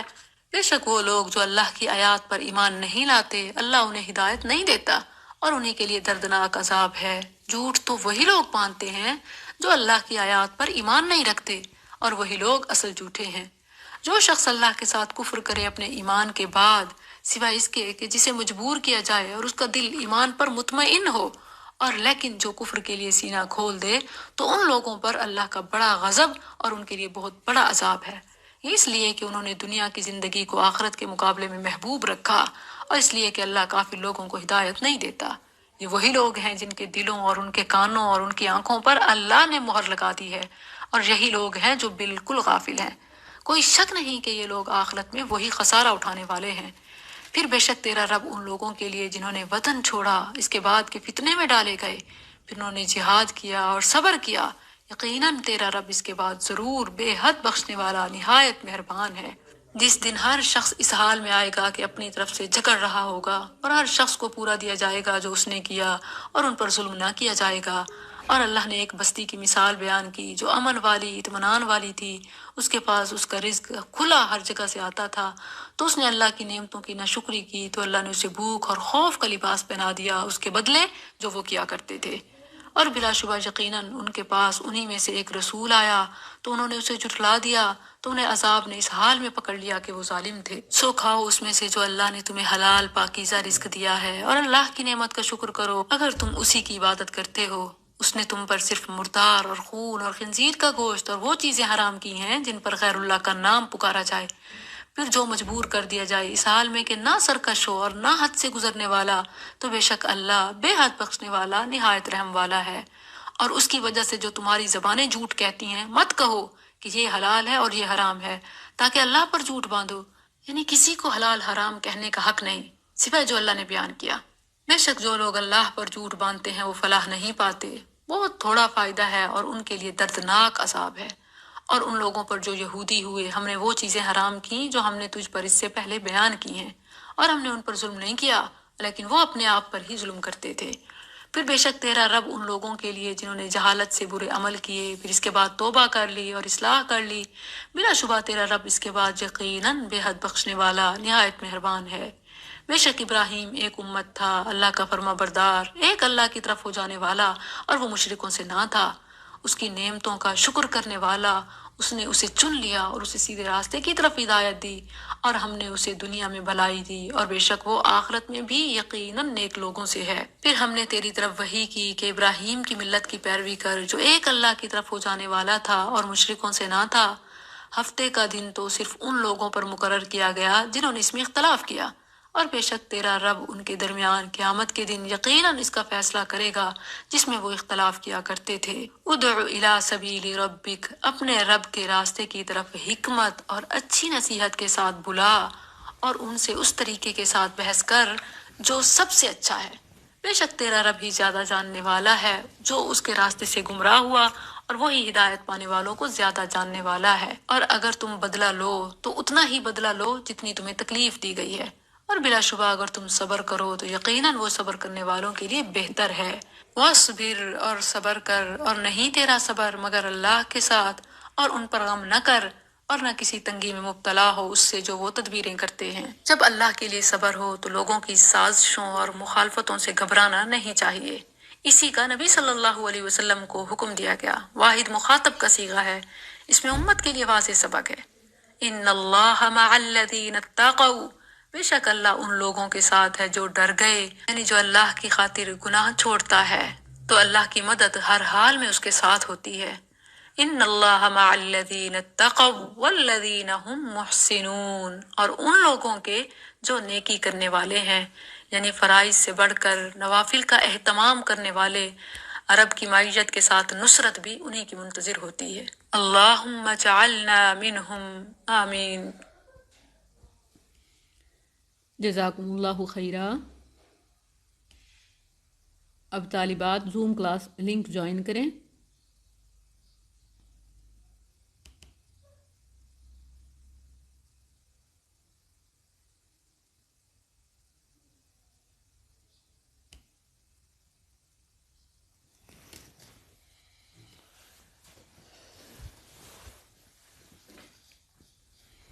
السلام علیکم ورحمۃ اللہ وبرکاتہ۔ وعلیکم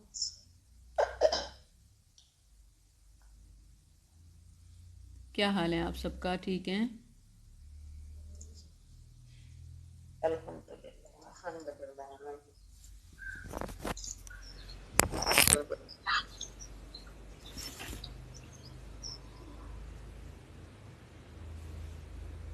جی آپ کا کوئی کوشچن یا سجیشن پلیز. السلام علیکم. وعلیکم السلام.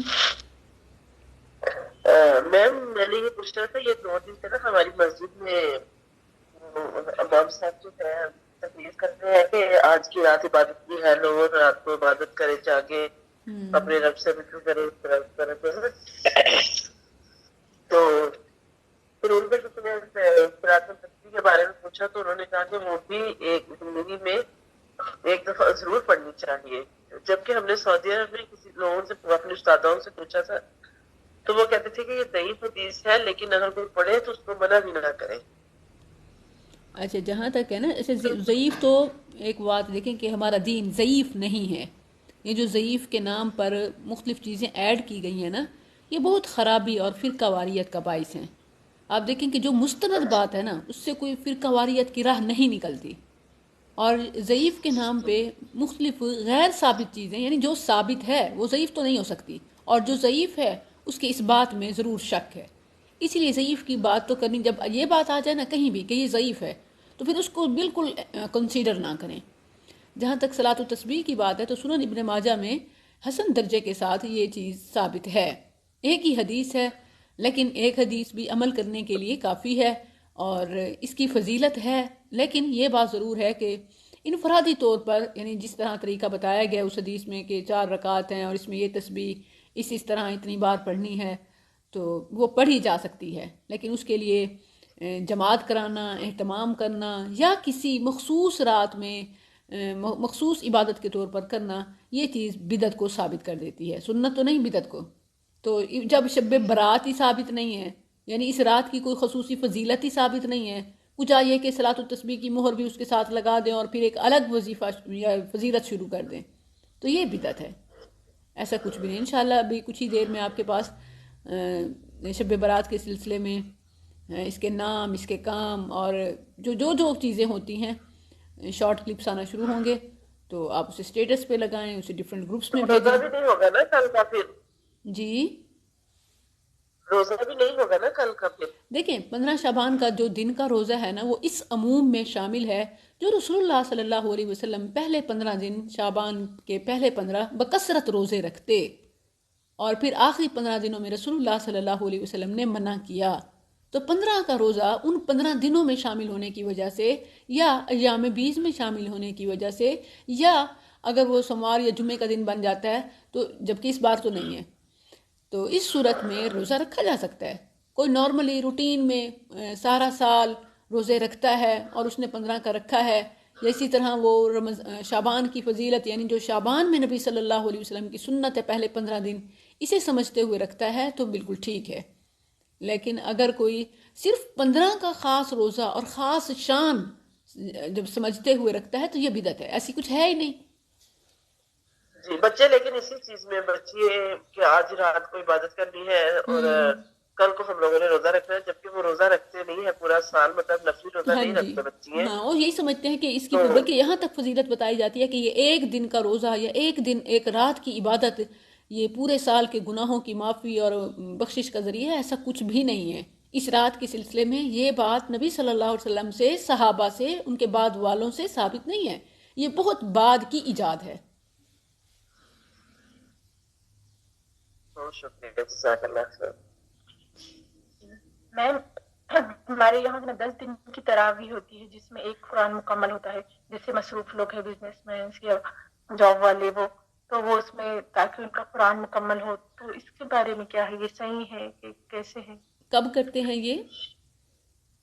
یہ رمضان میں تراویح کوئی حرج 10 نہیں دن ہے، کی رمضان تراویح. شہر القرآن ہے تو اس میں اگر کوئی تراویح میں 10 دنوں میں قرآن مکمل کر لیتا ہے بہت ہی اچھا ہے، کرنا چاہیے، فضیلت والا کام ہے قرآن پڑھنا. لیکن رات کو 20 دن بعد نہیں کرتے شہباز سے، یہی دیکھیں بعد کے 20 دن. پورے مہینے میں ایک ختم کے بجائے اگر کوئی 10 دنوں میں کر لیتا ہے تو اس میں تو کوئی حرج والی بات نہیں ہے.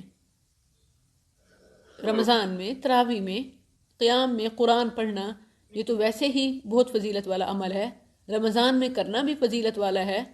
رمضان میں بہت زیادہ بکثرت عبادات کرنا یہ سنت اور شریعت میں ثابت ہے. اسی طرح کوئی مہینے میں ایک بار کرتا ہے، کوئی 2 کر لیتا ہے ختم. جیسے بالعموم عرب میں 20 دنوں میں ایک کیا جاتا ہے، آخری 10 دنوں میں دوسرا کیا جاتا ہے، یا کہیں مختلف لوگوں کے گروپس کے لیے وہاں بھی اسی لیے کیا جاتا ہے، اور کہیں پر جیسے آپ بتا رہی ہیں کہ 10 دنوں میں ایک کیا جاتا ہے تاکہ مختلف لوگ جوائن کر سکیں، جو پہلے 10 دن نہیں کر سکے وہ دوسرے عشرے میں جوائن کر لیں، جو دوسرے میں نہیں کر سکے وہ تیسرے میں. تو اس میں کوئی ایسی بات نہیں ہے کہ جس کی وجہ سے اسے غیر سنت کہیں. رک جا رہا ہے. یہی ہے نا آپ کا سوال شہناز؟ پہلے 10 دن میں مکمل کر لیں پھر بعد میں نہیں پڑھیں، ایسے نہیں. ایسا کچھ نہیں ہے، ایسا کچھ نہیں ہے. جو 2 بار کرنا چاہے وہ دوسری بار شامل ہو سکتا ہے. ایک کی کوئی حد، یہ ایک تو ہے کم از کم ہے نا، کم از کم رمضان میں ایک ہونا چاہیے. یہ تو ایک کم از کم ہے، جو زیادہ کرتا ہے اس کے لیے نہیں میم بعد میں نہیں کریں، مطلب ایک کر لیں 10 دن میں، مطلب پھر نہیں پڑھیں تراویح ایسے. پھر دنیا کا کام کریں، اپنے بزنس کریں. اچھا یعنی ایک بار کر لیں پھر نہ کریں. تو ایک بار کرنا بھی اچھا ہے، نہ کرنے سے ایک بار کرنا اچھا ہے، لیکن اگر پورا رمضان کریں تو زیادہ اچھا ہے. لیکن یہ ایسا فریضہ نہیں ہے کہ جس کے نہ کرنے والے کو کوئی گناہ ہو. ہاں اگر وہ مکمل ہی چھوڑ دے پھر تو گناہ گار ہے. یہ نفلی عبادت ایسے تو نہیں ہوگا نا. ایک منٹ شہناز کو مکمل کرنے دیں. جی میم یہ بدعت تو نہیں ہوگی نا؟ وہ تو چھوڑ رہا ہے نا، کم از کم جو اس سے ہو سکتا ہے اس نے کیا، اور وہ چھوڑ رہا ہے کہ یعنی دوسرے اس سے آگے مزید کنٹینیو نہیں ہو سکتا، اس کی اپنی جاب یا اس کی اپنی کسی وجہ سے. تو اس پر کوئی گناہ نہیں ہے. فریضے کو چھوڑنے پر گناہ ہوتا ہے، یہ فرض نہیں ہے، لیکن یعنی بہت فضیلت ہے، اور اس نے کم از کم ایک بار کر لیا ہے تو پھر تو اس پر کوئی گناہ نہیں ہے. جی جی نہیں، یہ ایسے 10 دن کا کرنا یہ بدعت تو نہیں ہوگا نا میم؟ نہیں، اس نے اپنی سہولت کے حساب سے 10 دنوں میں اگر ایک دورہ کر لیا ہے تو یہ بدعت کیسے ہو سکتا ہے؟ جی جزاکم اللہ خیر. وعلیکم السلام علیکم ورحمۃ اللہ وبرکاتہ. وعلیکم السلام. السلام علیکم ورحمۃ اللہ وبرکاتہ سسٹر. وعلیکم السلام. جی سسٹر میں یہ کہہ رہی ہوں کہ شب برات کے حوالے سے آپ کا کہیں پہ ریکارڈنگ آئے گی کیا؟ جی واٹس ایپ کلاسز میں انشاءاللہ. واٹس ایپ کلاسز میں آئے گی؟ جی جو واٹس ایپ میں ایڈ ہے نا انہیں انشاءاللہ لنک کلپس مل جائیں گے انشاءاللہ. اور اگر جو ایڈ نہیں ہے سسٹر؟ وہ جو ہو جائیں، خواتین ایڈ ہو سکتی ہیں، اور باقی جو ہیں فیس بک یوٹیوب پہ سن سکتے ہیں. اچھا واٹس ایپ پہ جو آپ کا لنک آتا ہے وہی گروپ ہے سسٹر؟ جی واٹس ایپ کا وہی گروپ ہے جس میں کلاس کی ڈیٹیل آتی ہے ساری. اچھا ٹھیک ہے سسٹر، جزاک اللہ خیر سسٹر. وعلیکم السلام علیکم ورحمۃ اللہ. وعلیکم السلام. ڈاکٹر صاحبہ میرے ایک سوال کے علاوہ ایک ذاتی طور پہ کچھ استفسار ہے. وہ یہ کہ الحمدللہ اس دورہ قرآن کے 1 گھنٹے کے لیے وقت جب نکالا جاتا ہے تو میری ذاتی طور پہ اس 1 گھنٹے کے اندر جو تقویٰ کی اور ایمانی کیفیت ہوتی ہے اس میں تو ایسا لگتا ہے کہ جیسے بے حد بلندی ہے. لیکن جیسے جیسے ہم دن کے بھر کی مصروفیات میں شامل ہوتے ہیں تو اس میں کمی محسوس ہو جاتی ہے. تو کوئی ایسا طریقہ کار، فرائض تو الحمدللہ اس کی پابندی کی جاتی ہے، لیکن اس کے علاوہ کوئی ایسا طریقہ کار کہ اس پر ہر وقت اس سے محظوظ ہوا جائے. ایک تو یہ آپ سے پوچھنا تھا میں نے. جی اہم سوال ہے، اور یقیناً جی اسی کو پہلے مکمل کر لیتے ہیں. جو بھی نیکی کا متلاشی ہوتا ہے، تقویٰ کا متلاشی ہوتا ہے، اس کے دل میں یہ تڑپ ہوتی ہے، اور یہ اس کی تڑپ یہ صریح ایمان کی نشانی ہے کہ وہ چاہتا ہے کہ ہر وقت میرے اندر وہ تقویٰ جو ہے نا پیک پہ ہو. ہم انسان ہیں، اسلام میں رہبانیت نہیں ہے. آپ کے دوسری ایکٹیویٹیز، سرگرمیاں، مختلف واجبات کو لے کے چلنا، نہ چاہتے ہوئے بھی ذمہ داریوں کو نبھانا، بچوں کے کام کاج، گھر کی کلیننگ، ذمہ داری، یہ سب عبادت ہے جب آپ کا خیال اپنے رب کی طرف ہے اور اس کے حکم کی نافرمانی نہیں ہو رہی. اور باقی جو ہے کہ کنٹینیوسلی ہونا چاہیے، اس کے لیے کیا کریں؟ تو اس کے لیے جیسے حدیث میں ہے کہ لا تزال لسانک رطبا بذکر اللہ کا ذکر جاری رہے.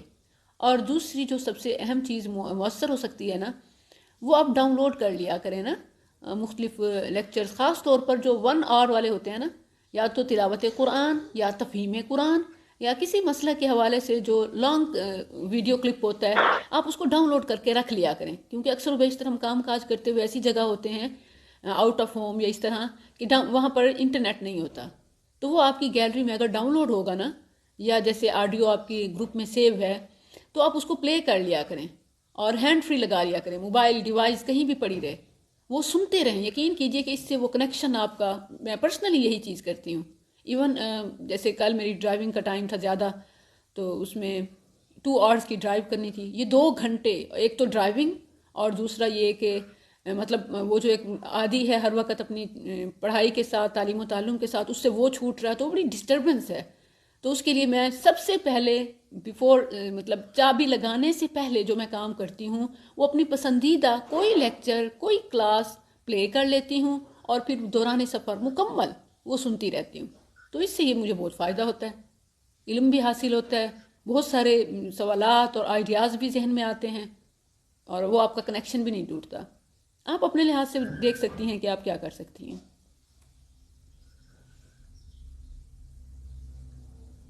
جزاک اللہ خیر۔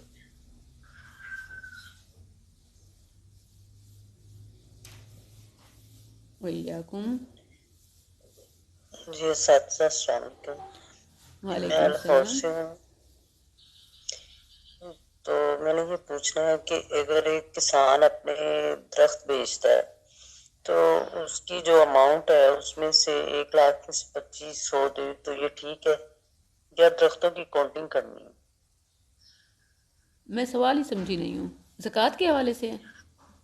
ہاں جی جی، یعنی کہ ایک کسان ہے، اس کی 25 درخت ہیں مثلاً، تو اس نے ان کو فروخت کیا ہے، اب وہ قیمتاً 1,00,000 میں سے 2,500 دے یا درختوں کا حساب لگائے کہ 2,500 میں سے 25 درختوں میں سے ایک درخت یا 20 درختوں میں سے ایک درخت، اس کا کیا حکم ہے؟ دیکھیں 2 چیزیں ہیں، باقی جنرل اموال میں سے تو ہے کہ جتنی بھی قیمت ہو نا اس پر سال گزرنا یہ زکوٰۃ کے فرض ہونے کے لیے ضروری ہوتا ہے، جبکہ اس پہ تو سال نہیں گزرا، لیکن اس کو لیکن اس لحاظ سے عشر نہیں کی دیکھیں گے، یہ ہے یوم حصادہ، جیسے فصلوں کی زکوٰۃ ان کی کٹائی کے دن ہوتی ہے، تو یہ بھی یعنی یہ عشر میں آئے گا؟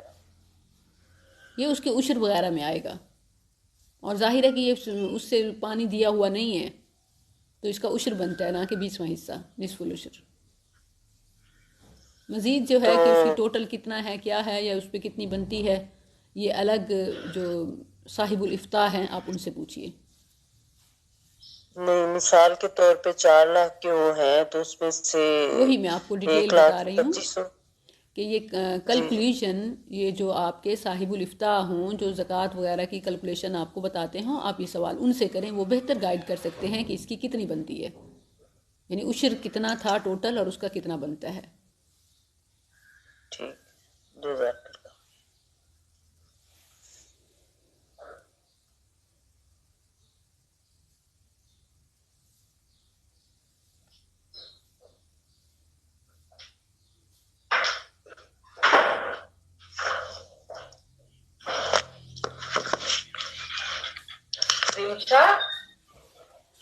اپنے مائک میوٹ رکھیے۔ السلام علیکم۔ وعلیکم السلام۔ سائلہ آپ اپنا ان میوٹ کریں مائک۔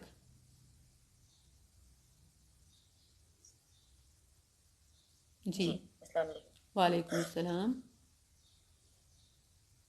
ڈاکٹر صاحب، یہ سورۃ نحل کی آیت نمبر 89 ہے، اسی طرح سے ملتی جلتی آیت مفہوم پر مشتمل ہم نے سورۃ نساء میں بھی پڑھی تھی کہ جس دن ہم ہر گروہ میں سے ایک گروہ انہی میں سے اٹھائیں گے کہ ان پر گواہی دے، اور اے نبی صلی اللہ علیہ وسلم ہم آپ کو ان پر شاہد بنا کر لائیں گے۔ تو اس سے اس وقت بھی میں نے تفسیر میں یہی سنا تھا کہ ہر امتی پر ان کے اپنے اپنے نبی کو بطور گواہ کھڑا کیا جائے گا، اور ان نبیوں پر نبی صلی اللہ علیہ وسلم کو گواہ بنا کر لایا جائے گا کہ کیا تم لوگوں نے اپنے امتیوں کو پیغام پہنچا دیا تھا۔ تو کیا یہ اس کی تفسیر درست ہے کہ نبی صلی اللہ علیہ وسلم بھیجے جانے کے اعتبار سے تو آخر میں بھیجے گئے، لیکن پیدائش کے اعتبار سے پہلے تھے، اسی لیے ان کے سارے احوال جو ہیں باقی امتیوں کے اور انبیاء کے نبی صلی اللہ علیہ وسلم کو بذریعہ وحی بتا دیے گئے۔ بالکل یہ تفسیر درست ہے، کیونکہ قرآن کریم میں اللہ عز و جل نے گزشتہ اقوام کی فرما برداری، جنہوں نے اپنے انبیاء کی موافقت کی، ان کا بھی تذکرہ، اور جنہوں نے مخالفت کی ان کا بھی تذکرہ بیان کر دیا۔ تو اسی کے مطابق رسول اللہ صلی اللہ علیہ وسلم اور آپ کی امت پہلی امتوں پر گواہی دیں گے۔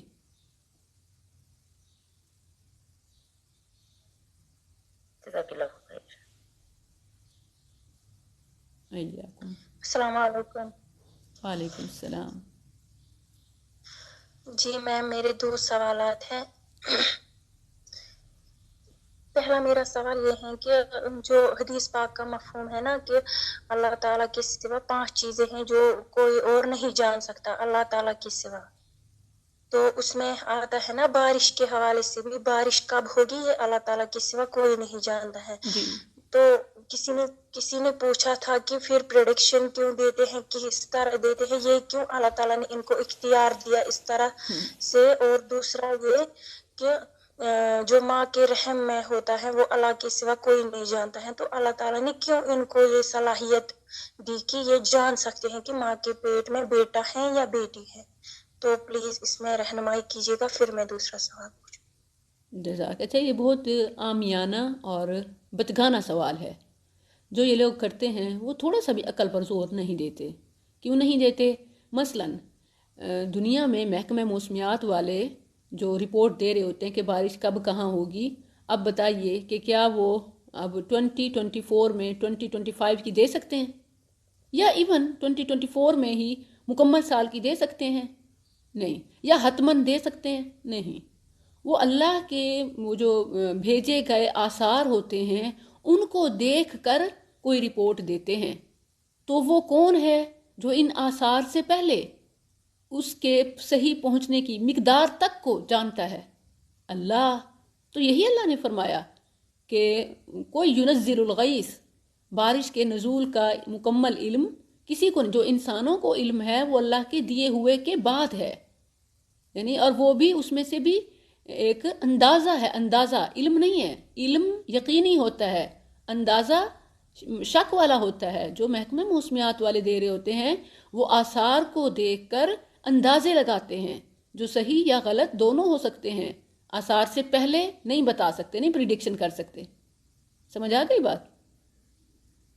جی میم۔ سیم پریگننسی والی الٹرا ساؤنڈ والی چیز ہے۔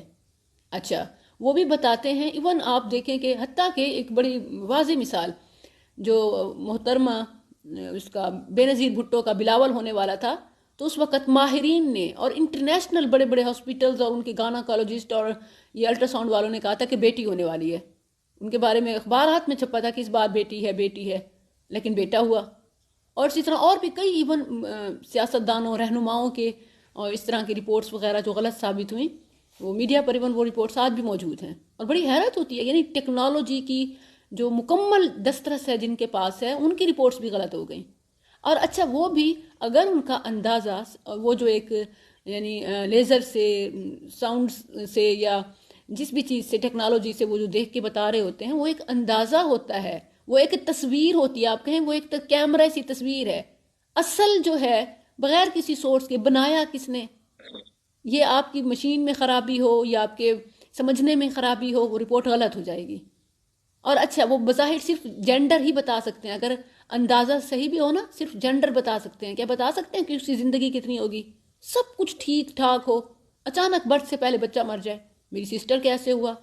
وہ خود آپ کہیں کہ جو ایک ہے طب کے ماہرین کی آفیسر ہیں، سارے ڈاکٹرز کا عملہ ان کے ارد گرد ہے، ہر ایک وہ دستانے پہنے بچے کو کیچ کرنے کے لیے تیار کھڑا ہے، پوری ایک ٹیم ان کے ارد گرد ہے کہ کب ڈاکٹر صاحبہ کا بچہ ہونے والا ہے۔ لیکن بچہ صبح ہونا تھا، شام رات میں ہی اللہ نے اس کو اپنے پاس بلا لیا۔ تو یہ کون ہے کہ یہ مکمل کنٹرول؟ اچھا، وہ صرف جینڈر بتا سکتے ہیں، جنس، اس کی قسمت بتا سکتے ہیں، اس کی زندگی بتا سکتے ہیں؟ کچھ بھی نہیں بتا سکتے۔ تو اسی لیے اللہ کا فرمان بالکل سچ ہے کہ ارحام میں جو کچھ ہے اس کو جاننے والا صرف اللہ ہے۔ جی میم۔ جزاک اللہ میم. جی جی اساتذہ، میم ایک بات اس حوالے سے میں شیئر کرنا چاہتی ہوں جی کہ یہ جو علم ہے نا، یہ اللہ کا دیا ہوا ہے، اور اس میں ایک ایڈوائس ہوتی ہے جو واسطہ ہے. تو علم الغیب کی جو ہے وہ بلا واسطہ اللہ کا علم ہے، یعنی اس میں کسی واسطے کی ضرورت نہیں ہے. لیکن یہ جو ماہرین کے پاس علم ہے نا، الٹرا ساؤنڈ یا ہوا میں نمی کو چیک کرنا، اس میں ایک ایڈوائس استعمال ہوتی ہے. کیا یہ بات صحیح ہے؟ ایسے کہنا چاہیے.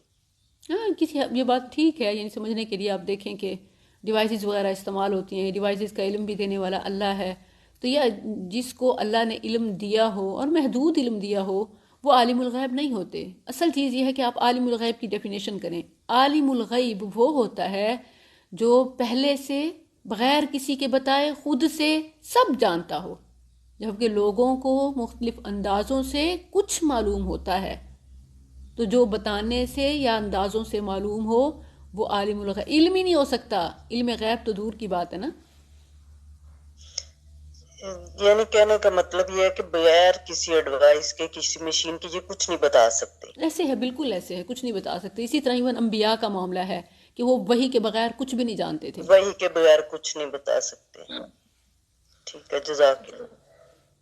جی میم، اور ایک سوال ہے جو جس طرح آپ نے کہا نا کہ ابھی آیت میں ایک بار آپ نے کہا کہ اللہ تعالیٰ کے سوا جس پر غیر اللہ کا نام لیا جائے وہ چیز حرام ہے. تو اس سلسلے میں یہ جاننا چاہتی ہوں کہ جو خیرات نکالتے ہیں نا کسی مطلب آستانے وغیرہ پہ، وہ تو آلریڈی حرام ہے. لیکن اگر کوئی مطلب کسی ایسی چیز کے لیے نکالے خیرات باہر، تو مطلب گھر میں کچھ ہے، مطلب نقصان ہے کچھ، یا اس سے بچنے کے لیے اللہ کی راہ میں باہر تھوڑا نکالے ہمسایوں کو دے، تو وہ چیز کھا سکتے ہیں کیا؟ یعنی آپ یہ کہہ رہی ہیں کہ اللہ کے نام کی خاطر جو بچوں کا صدقہ یا اسی طرح کی چیزیں؟ جی، یہاں ایسا ہوتا ہے کہ جو چاول وغیرہ ہوتا ہے اس میں کچھ ملا کے باہر نکالتے ہیں، پھر خیرات بانٹ دیتے ہیں ہمسایوں میں وغیرہ. تو اس میں تھوڑا اللہ کے کنفیوژن ہے کہ نام جو کا نکالتے صلاحیت، ہیں، اللہ کے نام کا نکالتے ہیں. وہ تو ان کے دل میں پتہ ہے کس نام کا نکالتے ہیں، وہ پتہ نہیں ہے. لیکن اکثر وہ لوگ نکالتے ہیں جو آستانوں کو بھی مانتے ہیں. ہاں، جو مشرکوں سے تو شرک سے کہیں بھی مشابہت ہو رہی ہو، یا مخصوص دنوں میں ہو رہی ہو، یا مخصوص لوگوں کی پیروی میں ہو رہی ہو، جن کا شرک و بدعات سے تعلق معلوم ہے، تو وہ نہیں کھانا چاہیے. وہ بھی ما اہل لغیر اللہ میں شامل ہے. ابو داود کی صحیح حدیث ہے، بوانا نامی مقام پر ایک صحابی نے پوچھا کہ اللہ کے نبی فلاں جگہ ہے، میں نے منت مانی تھی کہ میں وہاں جا کر اللہ کے نام کا اونٹ ذبح کروں گا. تو نبی صلی اللہ علیہ وسلم نے فرمایا کہ وہاں کیوں؟ کیا وہاں مشرک لوگ آ کر ذبح وغیرہ کرتے ہیں؟ یعنی کوئی آستانہ ہے؟ تو انہوں نے کہا کہ نہیں اللہ کے نبی، ایسا کچھ نہیں ہے. آپ نے فرمایا اچھا، تو جس دن کی تو نے منت مانی ہے کہ میں فلاں دن وہاں جا کر ذبح کروں گا، نہر کروں گا، تو کیا وہ جگہ یا وہ دن جس دن کی مانی ہے وہ دن اس حوالے سے کوئی مشرک اس دن میں کچھ کرتے ہوں؟ انہوں نے کہا نہیں، ایسی بھی کچھ نہیں ہے. تب آپ نے فرمایا اوفی بنذرک.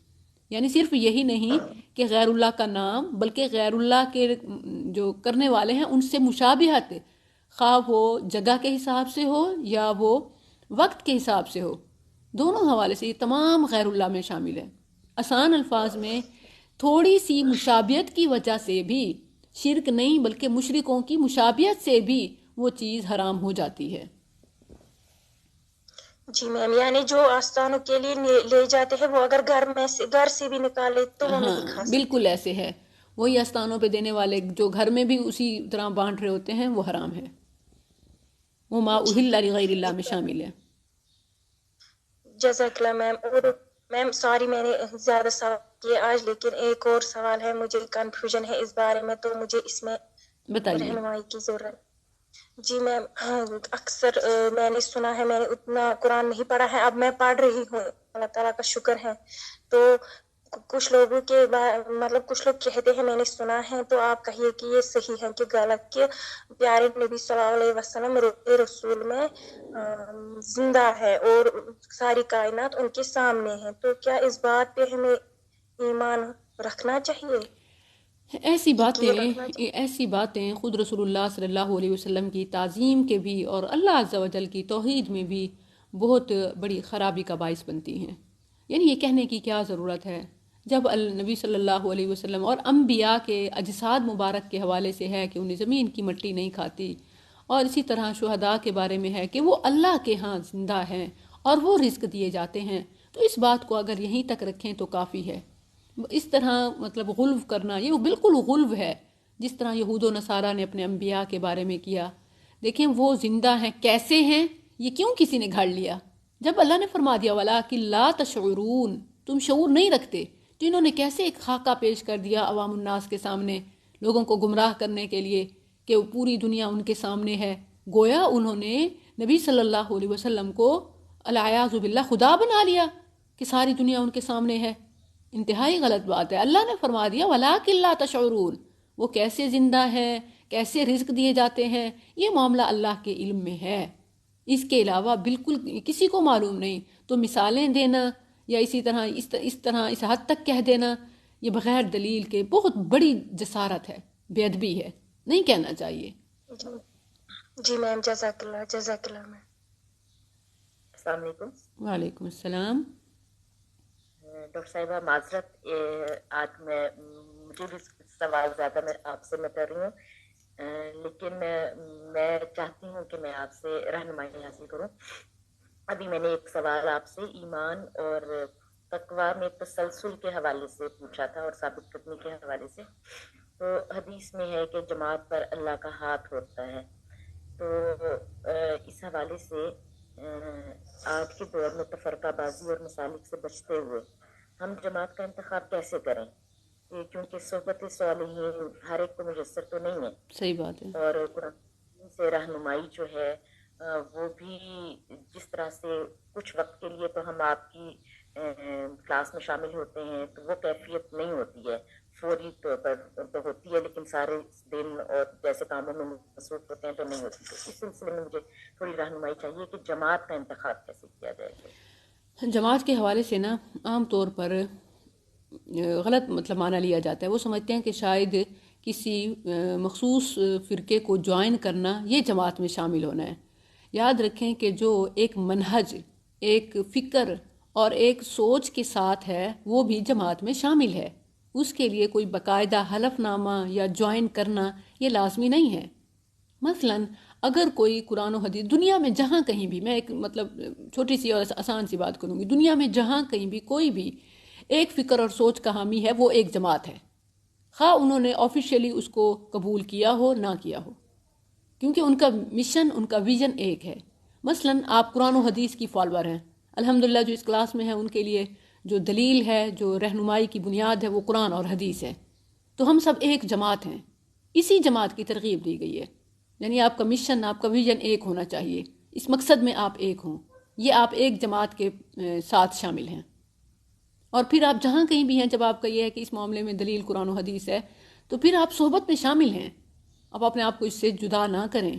یہ ایک صحبت ہے، یہ ایک جماعت ہے، یہ ایک پارٹی ہے، ہاں یہی اصل میں جماعت ہے، اور باقی پھر فرقہ واریت ہے۔ آپ اپنے آپ کو تنہا مت سمجھیں، آپ اپنے آپ کو اسی سلف صالحین کے ٹریک پر سمجھیں، وہی صحبت میں رکھیں۔ یہ سب سوچ کی باتیں ہیں نا، کہ آپ کی سوچ وہی ہونی چاہیے جو آپ کو سلف صالحین کے عمل سے معلوم ہوا۔ جی ڈاکٹر بھائی، اس میں نا مجھے میں خود اس پروفیشن سے وابستہ ہوں، الحمدللہ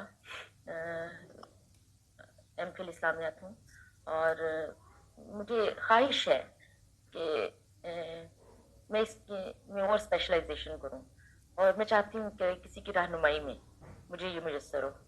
تو مجھے اکثر اوقات جو ہے نا وہ تلاش رہتی ہے کہ میں کسی کا ساتھ جو ہے نا وہ چاہوں، تو صحبت صالحین کے سلسلے میں خاص طور پر تو الحمدللہ اللہ تعالیٰ نے ہر معاملے میں کہیں نہ کہیں رہنمائی ضرور فرمائی ہے، جو خواہش رکھی ہے، اور یہ آپ کے ساتھ منسلک ہونا بھی اسی کا ایک حصہ ہے۔ تو دعا کیجیے خاص میرے لیے۔ انبیاء کی دعائیں ہیں کہ توفنا مسلمین، اللہ ہمیں اسلام کی حالت میں والحقنا بالصالحین، صالحین کے ساتھ، زندگی بھی صالحین کے ساتھ، اور اسی طرح زندگی کے بعد کا جہاں جو ہے اللہ وہ بھی صالحین کے ساتھ میسر ہو۔ ہم سب کو اس کی کوشش اور اس کی خواہش کرنی چاہیے، خواہش بھی اور کوشش بھی۔ اور جہاں تک رہی بات کہ باقاعدہ یہ سیکھتے رہنا، ماشاءاللہ آپ ایم فل ہیں اور جو سجو رکھتی ہیں، آپ کا سوال بالکل ویسے ہی ہے جیسے ایک بہن نے کل مجھے بھیجا، فوراً پتہ نہیں کس ملک سے تھیں، واٹس ایپ کیا انہوں نے کہ میں دورہ قرآن سن رہی ہوں اور میں خود یہاں کرانا چاہتی ہوں، اس کے لیے مجھے آپ کون سی تفسیر ریکمینڈ کریں گی؟ تو میں ہمیشہ جو آپ سب کو بتاتی ہوں تفسیر القرآن الکریم حافظ عبدالسلام کی جو مستند ہے، تو میں نے انہیں یہی ریکمینڈ کی کہ آپ اسی کو کریں، کیونکہ اس میں ہر چیز مدلل ہے اور تحقیق سے ثابت ہے۔ اور باقی انہوں نے کہا مجھے ٹپس بتائیں کہ میں مزید اس میں کیسے بہتری لا سکوں۔ تو یاد رکھیں کہ اس میں کوئی شارٹ کٹ تو ہے نہیں، مطالعہ مطالعہ اور مطالعہ، جتنا آپ پڑھتی جائیں گی آپ وہ فہم صالحین، صحبت صالح، الحمدللہ آپ کے پاس علم ایپس میں اور کتب میں موجود ہے، تو یہ صالحین کی صحبت کا ایک ذریعہ ہے۔